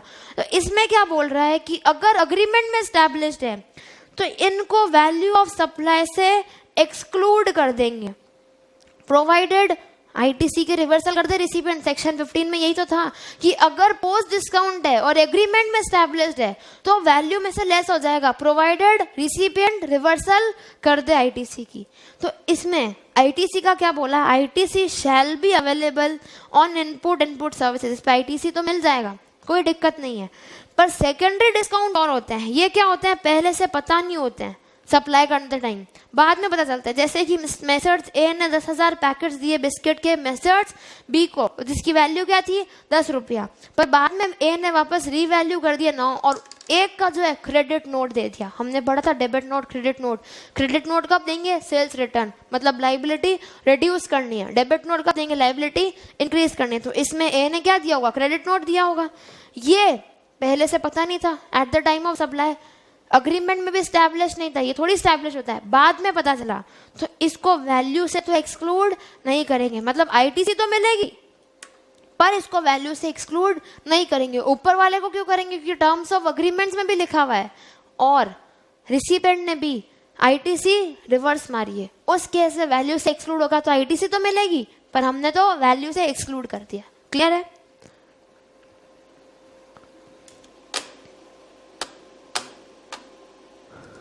अब पढ़ते हैं रूल 86A। क्या बोलता है, आईटीसी के यूटिलाइजेशन पे फिर रिस्ट्रिक्शन डाल दिया। भाई हम लोग कौन सा सुधरते हैं, हम लोग तो बिना घबले किए मानते कहाँ हैं। ये चीज़ और ब्लॉक क्रेडिट अलग है। ब्लॉक क्रेडिट क्या बोलता है कि आपको क्रेडिट मिलेगी ही नहीं, ये क्या बोलता है कि आपको आईटीसी की यूटिलाइजेशन कुछ पीरियड के लिए रिस्ट्रिक्ट कर दी जाएगी। पर कौन से केस में, कब, क्यों, क्या, कैसे पढ़ते हैं। Commissioner can impose restriction on utilization of ITC available in ECRL। ECRL में सारी पूल हो जाती है ITC, उसके यूटिलाइजेशन में, मैं यूटिलाइजेशन कह रही हूँ, अवेलमेंट नहीं कह रही हूँ, उसके यूटिलाइजेशन, उसको कहाँ यूटिलाइज करेंगे, आउटपुट लाइबिलिटी के पेमेंट के लिए। उसके यूटिलाइजेशन में गवर्नमेंट ने कहा है कि कमिश्नर अगर सेटिस्फाई होता है, कमिश्नर होता है जीएसटी ऑफिसर, वो सेटिस्फाई होता है तो वो रिस्ट्रिक्शन लगा देता है। Where he has reason to believe, यानी उसको लगता है कि ITC has been fraudulently availed और is ineligible due to any of the following reasons. मतलब उसको क्या लगता है कि या तो आईटीसी फ्रॉड्यूलेंटली ली गई है या फिर इनएलिजिबल है, इन रीजंस के कारण नहीं लेनी चाहिए थी, फिर भी रेसिपिएंट ने ले ली। क्या रीजंस है, आईटीसी क्यों अवेल कर ली, रीजन क्या है, और क्यों वो फिर ये रिस्ट्रिक्शन लगाएगा। क्या बोलता है, on the basis of tax invoice, debit note या कोई और अदर डॉक्यूमेंट। क्रेडिट नोट क्यों नहीं लिखा है, क्योंकि क्रेडिट नोट से तो लाइबिलिटी रिड्यूस होती है, वैसे भी क्रेडिट नोट इस रिस्पेक्ट में तो आएगा ही नहीं, है ना। तो टैक्स इनवॉइस या डेबिट नोट या कोई और document issued by a registered person who has been found non-existent or not to be conducting any business from his place of registration। मतलब अगर कमिश्नर को पता चल गया कि मैंने आईटीसी ऐसी जगह से या ऐसी फर्म से ली है, on the basis of tax invoices, कहाँ से लिए, उस फर्म से जहाँ से बाद में कमिश्नर को पता चलता है कि भाई वो तो बिजनेस ही नहीं हो रहा है, मतलब बोगस फर्म है, फर्जी सप्लायर है सामने, उससे लिए, मतलब एग्जिस्ट ही नहीं करता है, या फिर वहां पे एग्जिस्ट नहीं करता है जहां से उसने प्लेस ऑफ बिजनेस डिक्लेयर किया है। कहाँ पे, जब उसने रजिस्ट्रेशन लिया था उसमें प्लेस ऑफ बिजनेस उसने डिक्लेयर किया था कि मैं यहाँ से करूंगा, वहां से आज की डेट में वो प्लेस ऑफ बिजनेस करता ही नहीं है, या फिर तब, या फिर सप्लायर एग्जिस्ट ही नहीं करता है, एग्जिस्ट करता है तो बिजनेस ही नहीं करता है। इन सब के केसेस में अगर सप्लायर को पता चल गया कि मैंने उनके बेसिस पे आईटीसी ली है, उस केस में रिस्ट्रिक्शन हो जाएगा आईटीसी के यूटिलाइजेशन पे। और क्या है, without receipt of goods and services, मतलब bogus invoice, fake invoice, invoice selling, कुछ भी बोलो, फर्जी इनवॉइस। इनवॉइस फर्जी है। इनवॉइस फर्जी क्यों है? क्योंकि मेरे पास गुड्स ही नहीं है, फर्जी इनवॉइस काट के दे दिया किसी ने और उसके बेसिस में मैंने आईटीसी ले ली, तो भी आईटीसी के यूटिलाइजेशन पे रिस्ट्रिक्शन हो जाएगा। या फिर tax charge is not paid to government, यानी टैक्स तो चार्ज कर लिया पर गवर्नमेंट को पेमेंट नहीं किया। गवर्नमेंट, ये तो बोलते सबसे बड़ा ब्लंडर है, अगर आपने चार्ज नहीं किया कोई बात नहीं, पर आपने पेमेंट करी, गवर्नमेंट का पैसा रख लिया, उस केस में तो ब्लंडर है, आईटीसी नहीं मिलेगी। या फिर registered person availing ITC has been found non-existent or not to be conducting any business from any place for which registration has obtained। मतलब ऊपर किसकी बात हो रहे थे? फर्जी, सॉरी, ऊपर बात हो रही थी फर्जी सप्लायर की, नीचे बात हो रही है फर्जी रेसिपिएंट की। मतलब पहले तो सप्लायर ही बिजनेस नहीं कर रहा था, सप्लायर अपने प्लेस ऑफ बिजनेस से बिजनेस नहीं कर रहा था। अब क्या बोल रहा है? रेसिपिएंट या तो बिजनेस नहीं कर रहा है या फिर एग्जिस्ट ही नहीं करता है, फर्जी है कोई, या फिर जहां से उसने बोला था वहां से रजिस्ट्रेशन में जहां से बोला था वहां से बिजनेस नहीं करता है। या फिर रजिस्टर्ड पर्सन अवेलिंग आईटीसी, उसके पास आईटीसी तो ले रहा है पर डॉक्यूमेंट्स नहीं है। सेक्शन 16 में पढ़ा था डॉक्यूमेंट्स होने चाहिए, गुड्स रिसीव होना चाहिए, सप्लायर ने पेमेंट किया होना चाहिए और हमने रिटर्न फाइल करा हुआ होना चाहिए। तो यह क्या बोल रहा है? रूल 86A क्या बोल रहा है? आपको आईटीसी की यूटिलाइजेशन पे कमिश्नर चाहे, उसको लगता है ये रीजन के पीछे, तो वो रिस्ट्रिक्शन लगा सकता है। क्या रीजन है? सप्लायर फर्जी है, या तो वो एग्जिस्ट नहीं करता है, जहां से प्लेस करना बिजनेस करना चाहिए वहां से नहीं करता है, या तो वो एग्जिस्ट ही नहीं करता है, या फिर प्लेस ऑफ बिजनेस वहां से करता ही नहीं, या फिर रिसिपिएंट भी फर्जी है, वो भी एग्जिस्ट नहीं करता है, वो भी जहां से करना चाहिए बिजनेस वहां से नहीं करता है, या फिर इनवॉइसेस ही रिसीव नहीं हुए रिसिपिएंट को, या फिर इनवॉइस तो रिसीव हो गए पर वो फर्जी है, गुड्स रिसीव नहीं हुए, या फिर गवर्नमेंट को पैसा पेमेंट नहीं किया, टैक्स का पेमेंट नहीं किया पर टैक्स तो कलेक्ट कर लिया। इन सारी सिचुएशन में रटना पड़ेगा, ऑप्शन नहीं है, क्योंकि इनको याद करना पड़ेगा। इन सारी सिचुएशन में कमिश्नर चाहे, उसको लगता है, तो वो क्या करेगा? रीजंस को रिकॉर्ड करेगा सबसे पहले राइटिंग में, ऑर्डर में। डेबिट नहीं करने देगा इक्विवेलेंट अमाउंट इन ईसीआरएल। डेबिट नहीं करने देगा मतलब ईसीआरएल को यूटिलाइज नहीं करने देगा। कोई भी एंट्री ईसीआरएल में आती है, क्रेडिट आती है, तो कहाँ पे जाएगा? क्रेडिट एंट्री, और यूज करते तो डेबिट एंट्री, मतलब वो डेबिट नहीं करने देगा ईसीआरएल को, मतलब ईसीआरएल को यूज नहीं करने देगा। किसके अगेंस्ट में? आउटपुट लायबिलिटी के अगेंस्ट में। पर ये जो रिस्ट्रिक्शन है 1 साल तक वैलिड रहेगा, 1 साल के बाद इफेक्ट इसका सीज हो जाएगा, मतलब 1 साल तक वैलिड रहेगा, उसके बाद आप यूटिलाइज कर सकते हो।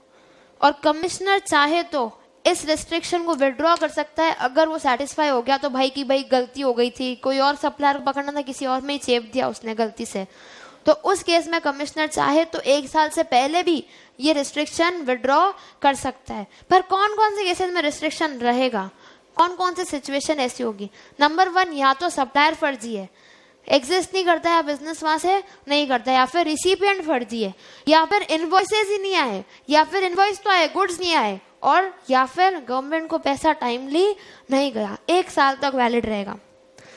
ये तो रूल 86A था, कुछ नहीं फर्जी था, इजी था। मतलब 86B अमेंडेड है। क्या बोलता है? अमेंडमेंट है।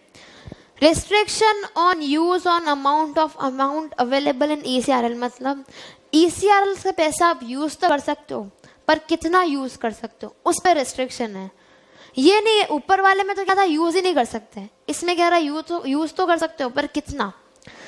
This rule imposed is a very interesting restriction. इसमें क्या बोल रहा है? Amount available in ECRL can be used to discharge maximum of 99% of output tax liability. मतलब ये क्या बोलता है? जितना आपके ईसीआरएल में पैसा है, मान लो 100 लाख रुपए, पर आप पूरा 100 लाख यूटिलाइज नहीं कर सकते हैं। क्यों नहीं कर सकते? गवर्नमेंट को भी तो कैश में पैसा चाहिए, उसको भी तो अपनी वर्किंग चलानी है, तो गवर्नमेंट तो बोले कि भाई थोड़ा तो, ऐसे तो हमारे पास अगर क्रेडिट लेजर में होगा तो हम वही यूज करेंगे, खुद की पॉकेट से तो पेमेंट नहीं करेंगे, बहुत दिखती बात है, पर गवर्नमेंट को भी तो फंड चाहिए। तो गवर्नमेंट क्या बोलती है कि आपके ईसीआरएल में भले ही पैसा पड़ा होगा पर मैक्सिमम आप कितना यूज कर सकते हो? 99% of what? Output tax liability. ECRL के में बैलेंस पड़ा है उसका नहीं कह रही हूँ, आउटपुट लाइबिलिटी का 99% आप ईसीआरएल से यूज कर सकते हो। मतलब क्या हुआ? मैंडेटरीली 1% जो आउटपुट लाइबिलिटी है आपको कैश में पेमेंट करनी ही पड़ेगी, कोई ऑप्शन नहीं है, क्योंकि गवर्नमेंट को भी तो पैसा चाहिए, वही वाली बात है। मतलब क्या हुआ, 99% तो ईसीआरएल से पेमेंट कर दो, मैंडेटरीली 1% आउटपुट लाइबिलिटी का कैश में पेमेंट करना ही करना है। Commissioner can remove the restriction after such verification and such safeguard as he may deem fit. कुछ नहीं, अगर कमिश्नर को लगता है कि भाई जो सब रिसिपिएंट है वो सही है, उसमें कोई गड़बड़ नहीं है, टैक्स प्रोफाइल उसका आज तक सही है, खाता भाई सब सही थी, तो वो उस पर रिस्ट्रिक्शन नहीं लगाए, उसकी मर्जी है, पर वो सब वेरिफिकेशन करने के बाद ये करेगा। अब इसका मतलब क्या है, ये तो हर सिचुएशन में केस लग गया, ऐसे तो बिजनेसमैन मर जाएंगे। तब गवर्नमेंट ने क्या बोला, ये रूल सिर्फ और सिर्फ बिग केसेस पे यानी बड़े जो लोग हैं उन पे अप्लाई होगा। बड़े लोग यानी जहां पर की वैल्यू ऑफ टैक्सेबल सप्लाई, शायद दिखेगा नहीं,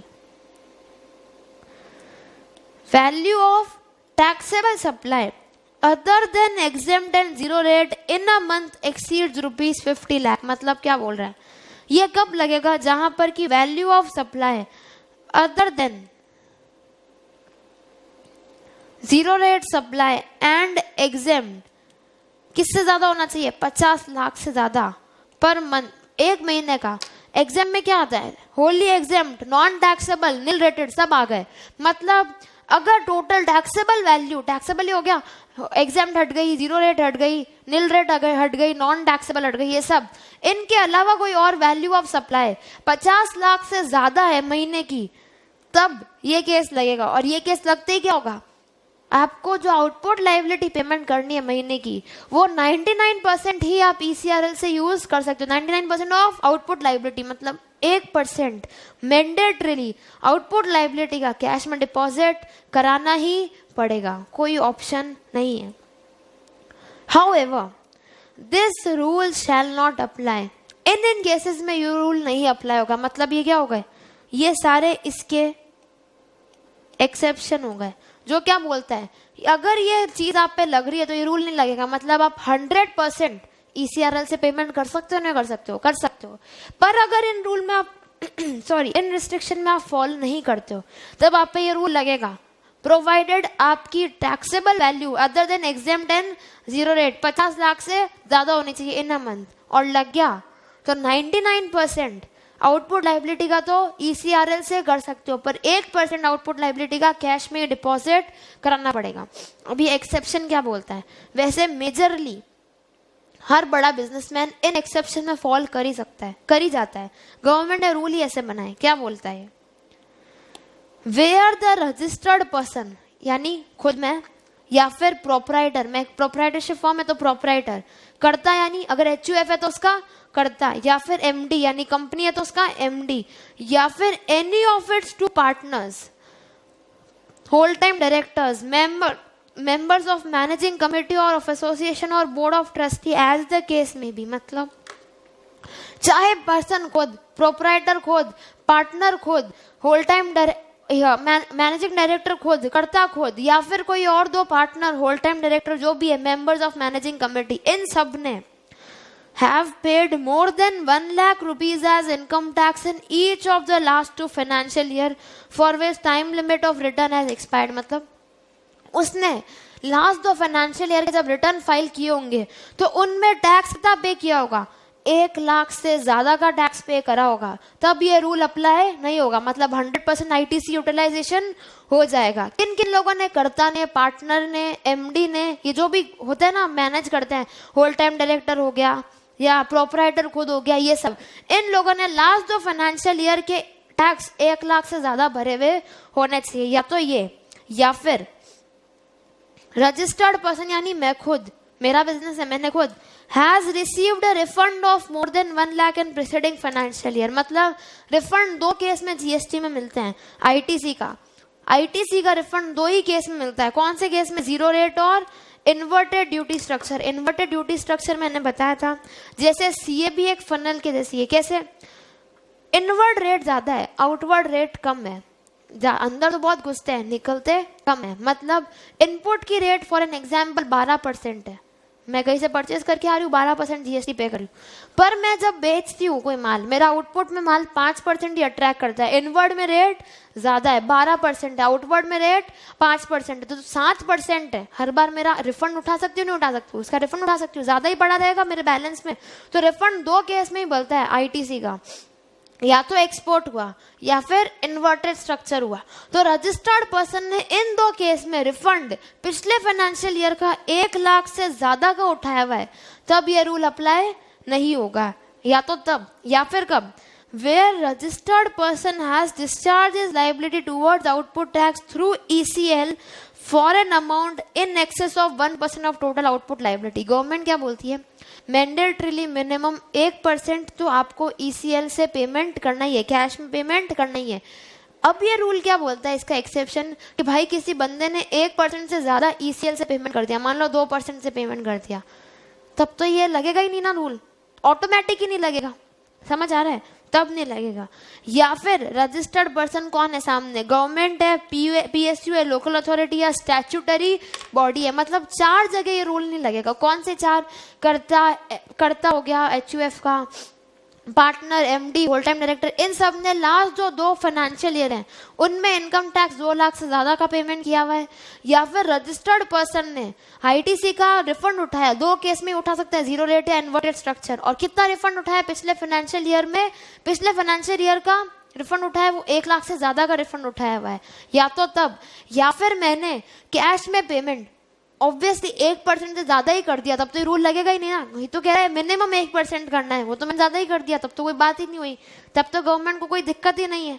या फिर सामने बंदा, रजिस्टर्ड पर्सन कौन है, खुद ही, गवर्नमेंट का कोई डिपार्टमेंट है, पीएसयू है, स्टैट्यूटरी बॉडी है, तब ये रूल नहीं लगेगा। नहीं लगेगा मतलब मैं पूरा 100% आउटपुट लायबिलिटी का ईसीआरएल से पेमेंट कर सकती हूँ।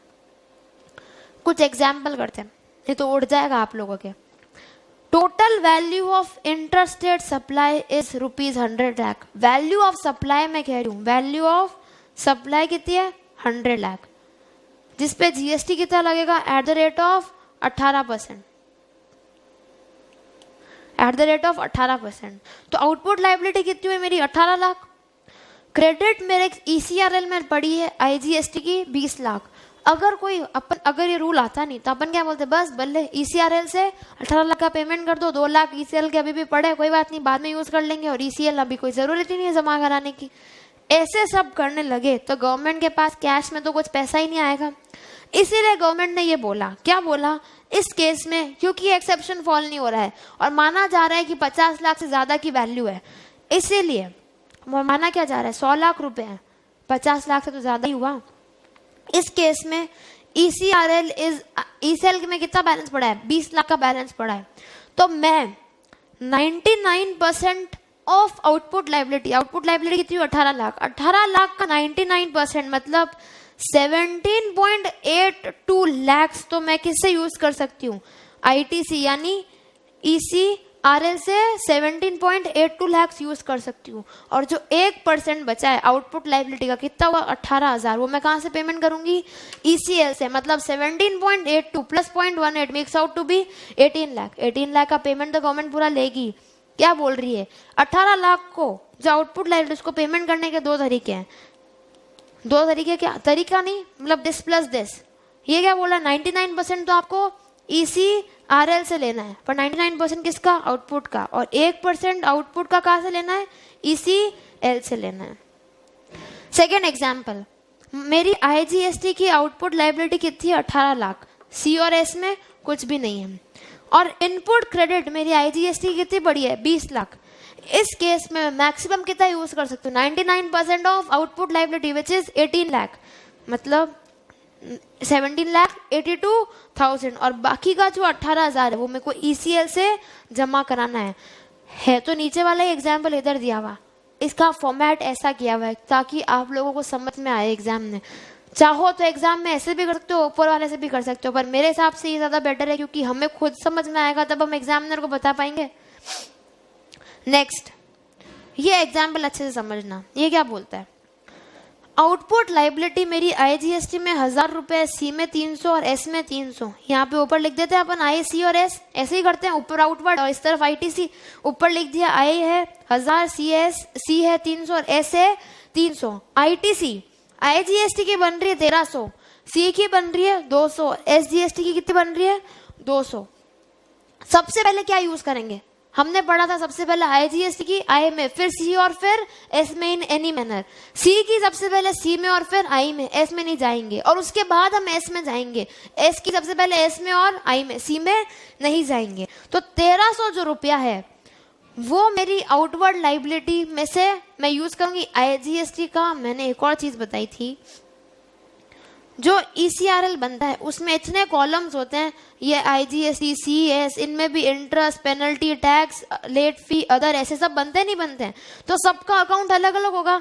आईजीएसटी में 1300 रुपया पड़ा है मेरी, पर आउटपुट लाइबिलिटी कितनी है 1000 रुपया, तो 1300 पर क्योंकि मैं 86 बी में फॉल कर रही हूँ, तो मेरा 1000 रुपया का 99% आउटपुट का 99% मेक्स आउट टू बी 990। मतलब 990 का तो मैं ईसीआरएल से एडजस्टमेंट ले सकती हूँ, और जो बचा हुआ 10 रुपया है वो कहां से जाएगा, कैश में पेमेंट होगा कंपल्सरीली। ठीक है, अब मेरी 1300 में से 990 तो आईजीएसटी में चली गई, पीछे जो बचा वो इन सी और S any proportion any manner use कर सकती हूँ। तो मैंने सी में कहा ठीक है चल मैं सी में 200 यूज कर लेती हूँ, और आई में बचा 110। ठीक है, आईजीएसटी एग्जॉस्ट हो गया। अब हम चलते हैं सीजीएसटी में।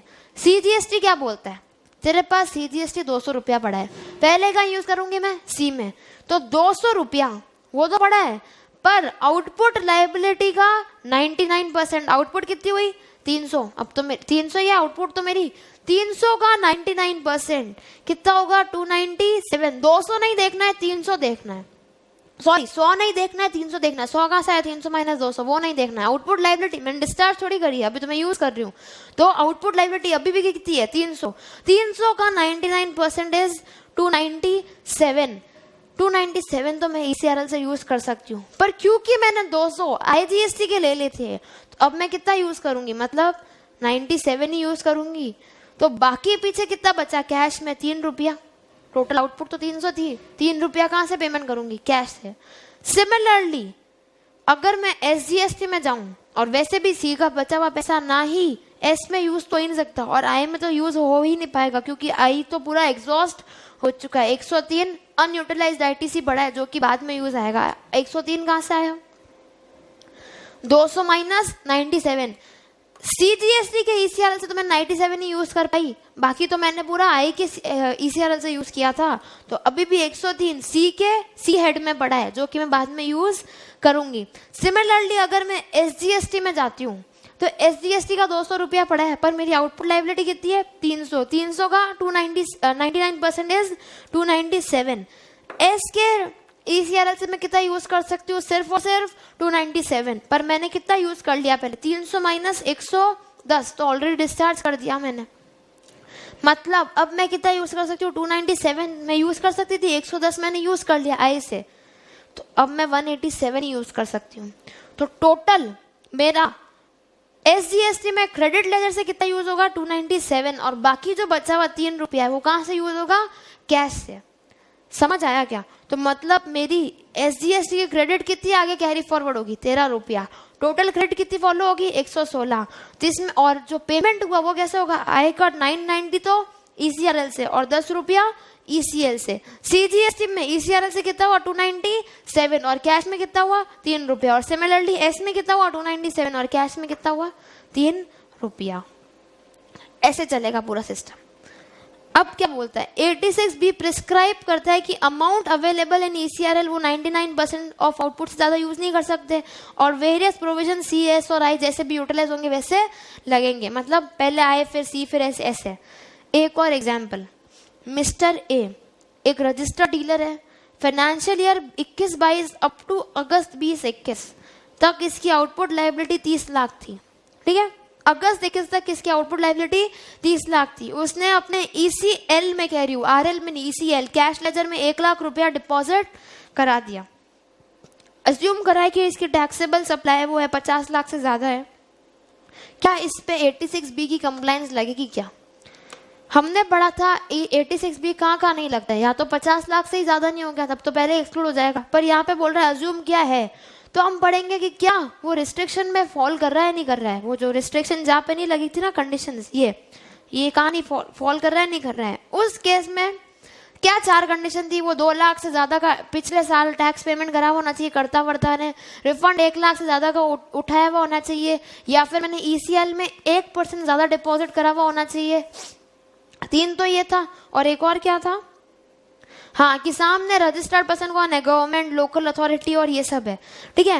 इस केस में क्या हो रहा है, सिंस आउटपुट लाइबिलिटी कितनी बन रही है 30 लाख, उसका 1% कितना होता है 30,000, पर मिस्टर ए ने कितना पेमेंट किया हुआ है 1 लाख तो ECL में जमा कराया हुआ है, मतलब 1% से ज्यादा जमा कराया हुआ है, तो इसीलिए इस पे 86B नहीं लगेगा, क्योंकि ये इस कंडीशन में फॉलो हो रहा है। कौन सी कंडीशन, येलो है ये वाली कंडीशन, कि 1% ज्यादा आउटपुट लाइबिलिटी उसने ECL में जमा कराई हुई है। कितनी कराई हुई है, कितनी ज्यादा, 70,000 ज्यादा कराई हुई है, तो इस पे 86B नहीं लगेगा। मतलब पूरा ये कहां से यूटिलाइज कर सकता है, ECRL से यूटिलाइज कर सकता है।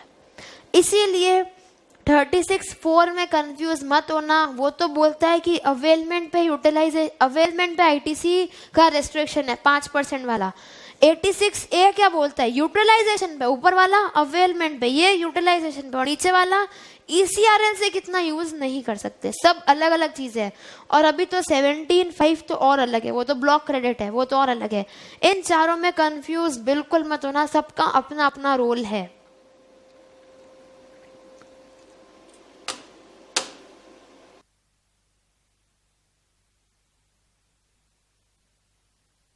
एक क्लैरिफिकेशन पढ़ते हैं, पेज नंबर 245, सर्कुलर आया है एक, वैसे तो इजी है, पढ़ते हैं। Many a times a businessman carry goods, जैसे क्या होता है बिजनेस कम्युनिटी में, ये ज्वेलरी वगैरह के यहाँ पे क्या होता है, ज्वेलर्स है ना अपनी ज्वेलरी किसी रिसिपिएंट के वहाँ लेके जाते हैं। अभी तक वो रिसिपिएंट बना नहीं है, सिर्फ दिखाने के लिए लेके जाते हैं फीमेल्स वगैरह के यहाँ कि भाई ऐसी ऐसी ज्वेलरी की ये डिजाइन हम लोग सेल आउट करते हैं। अगर उनको समझ में आ जाती है तब तो हाथों हाथ सेल हो जाती है, नहीं तो फिर वापस निकलो, मतलब जाओ अपने घर, ऐसा हो जाता है। तो मैनी अ टाइम बिजनेसमैन क्या करते हैं, गुड्स कैरी करते हैं, जैसे ज्वेलरी बिजनेस में बहुत कॉमन होता है, jewellery from one place to another, या तो चाहे सेम स्टेट में चाहे डिफरेंट स्टेट में, फॉर अप्रूवल। अप्रूवल क्यों, क्योंकि अगर फीमेल को समझ में आएगा तभी तो रखेगा, फीमेल मेल जो भी है समझ में आएगा अगले का तो ही रखेगा। तो ऐसे हाथों हाथ देख के तो डिजाइन चूज होती नहीं है, देखने से करने से तो ही पता चलता है। तो बिजनेसमैन अपना माल एक जगह से दूसरी जगह लेके जाता है अप्रूवल के बेसिस पे। अगर बायर अप्रूव कर देता है तो सप्लायर हाथों हाथ इनवॉइस इशू कर देता है, क्योंकि buyer, since buyer supplier are not able to ascertain their actual supplies beforehand and also not able to estimate their tax liability in advance, it is not possible for them to obtain CTP का registration। मतलब supplier को पता नहीं होता है पहले कि सामने अगर मैं से अप्रूवल के बेसिस पे लेके जाऊंगा तो ये जरूरी नहीं है कि मेरा माल बिकेगा या नहीं बिकेगा। ज्वेलरी बिजनेस में फॉर एन एग्जांपल ज्वेलर अपनी ज्वेलरी लेके गया, अब अगले को समझ में आएगी नहीं आएगी उसको कैसे पता, पहले वो तो देखने से वो समझेगा, उसको डिजाइन समझ में आएगी तो ही फटाफट हाथों हाथ, अगर समझ में आ गई तो हाथों हाथ सेल हो जाती है, नहीं तो फिर वापस चले जाते हैं। पर बिफोर हैंड तो पता ही नहीं होता है, जाने से पहले कैसे पता चलेगा कि सेल होगी या नहीं होगी। तो उनके लिए CTP का रजिस्ट्रेशन लेना पॉसिबल नहीं होता है। इस केस में इसकी डिफिकल्टी रिमूव करने के लिए क्लैरिफिकेशन इशू करी थी CBIC ने, ये बोला था कि supplier can carry goods on delivery, can carry goods on delivery challan along with e-waybill wherever applicable and invoice may be issued at the time of actual supply।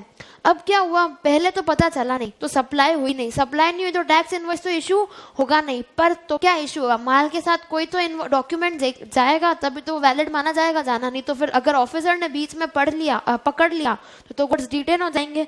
इस case में government ने क्या clarification निकाली है, CBIC ने क्या बोला है कि जो माल आप लेके जा रहे हो अगर बिफोर हैंड पता नहीं है कि सेल होगा या नहीं होगा तो उसको किसके साथ लेके जाओ, डिलीवरी चालान। हमने पढ़ा था रूल 55 में, डिलीवरी चालान जाता है, तो डिलीवरी चालान के साथ लेके जाओ। और अगर ई वे बिल आप पे लगता है तो ई वे बिल भी लेके जाओ। ई वे बिल में पढ़ा था ना, कंसाइनमेंट वैल्यू 50,000 से ज्यादा होनी चाहिए। तो अगर ई वे बिल लगता है तो ई वे बिल डिलीवरी चालान के साथ लेके जाओ। और टैक्स इनवॉइस का भी इशू करोगे। अगर हाथों हाथ सेल हो गई, सप्लाई हो गई, तो हाथों हाथ टैक्स इनवॉइस इशू कर दो। एक्चुअल सप्लाई हुई और नहीं हुई तो फिर तो कोई जरूरत ही नहीं है, वापस लेके आ जाओ माल।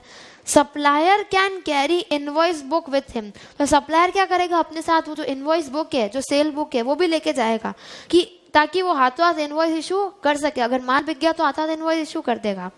It is further clarified that if the supplier carries goods from one state to another and supplies them in a different state, the state would be treated as interstate and IGST shall be applicable. तो ये क्या बोलता है, अगर supplier एक state से दूसरे state में माल लेके जाता है तो उसको इंटर स्टेट मान के आईजीएसटी लग जाएगा। मतलब ये क्या बोल रहा है कि अगर आप सेल ऑन अप्रूवल बेसिस पे कोई माल लेके जा रहे हो, आपको पहले से नहीं पता कि माल बिकेगा या नहीं बिकेगा, तो लेके तो जाओ, पर डिलीवरी चालान और ई वे बिल के साथ लेके जाओ। जब माल हाथों हाथ बिक गया तो हाथों हाथ टैक्स इनवॉइस इशू कर दो। और अगर माल इंटर स्टेट बिक रहा है, मतलब आप एक स्टेट से दूसरे स्टेट में जा रहे हो, तब तो आप आईजीएसटी चार्ज करो। और अगर वो नहीं है, मतलब सेम स्टेट में, तो सी और एस चार्ज कर लो। एक और क्या क्लैरिफिकेशन आई, ये पहले भी पढ़ी थी, अभी जस्ट इसको और एनहांस करते हुए क्या बोला है, आर्टिस्ट जो अपना आर्ट वर्क आर्ट गैलरी में देते हैं डिस्प्ले के लिए, और आर्ट गैलरी फिर उसको डिस्प्ले करती है, तो उसमें टैक्सेबिलिटी कब अराइज होगी। Taxability would be attracted when artist अपना आर्ट वर्क देंगे या जब एक्चुअल सप्लाई होगा। तो इसमें क्या बोला है, रूल 55 डिलीवरी चालान का क्या बोलता है, अगर ट्रांसपोर्टेशन हो रहा है कोई गुड्स का अदर देन सप्लाई, जैसे उसमें भी लिखा, इसमें तो हाँ, इसमें शायद लिखा हुआ नहीं है, जो बुक्स है आपकी उसमें लिखा हुआ है कि अगर डिलीवरी चालान कब देते हैं, अगर for reason other than supply. Other than supply यानी जैसे एग्जीबिशन में मैंने कोई माल डिस्प्ले किया, वो सप्लाई हो नहीं रही है, पर अदर देन सप्लाई के पीछे हम लोग माल भेज रहे हैं, तो उसके साथ हम क्या इनक्लोज करेंगे, डिलीवरी चालान। सप्लायर क्या इशू करेगा, डिलीवरी चालान। और डिलीवरी चालान के साथ साथ वो ई वे बिल भी अगर इशू करेगा, ई वे बिल अगर एप्लीकेबल है तो ई वे बिल भी इशू करेगा। ई वे बिल में मेंशन करेगा कि डिलीवरी चालान से सप्लाई हुई है।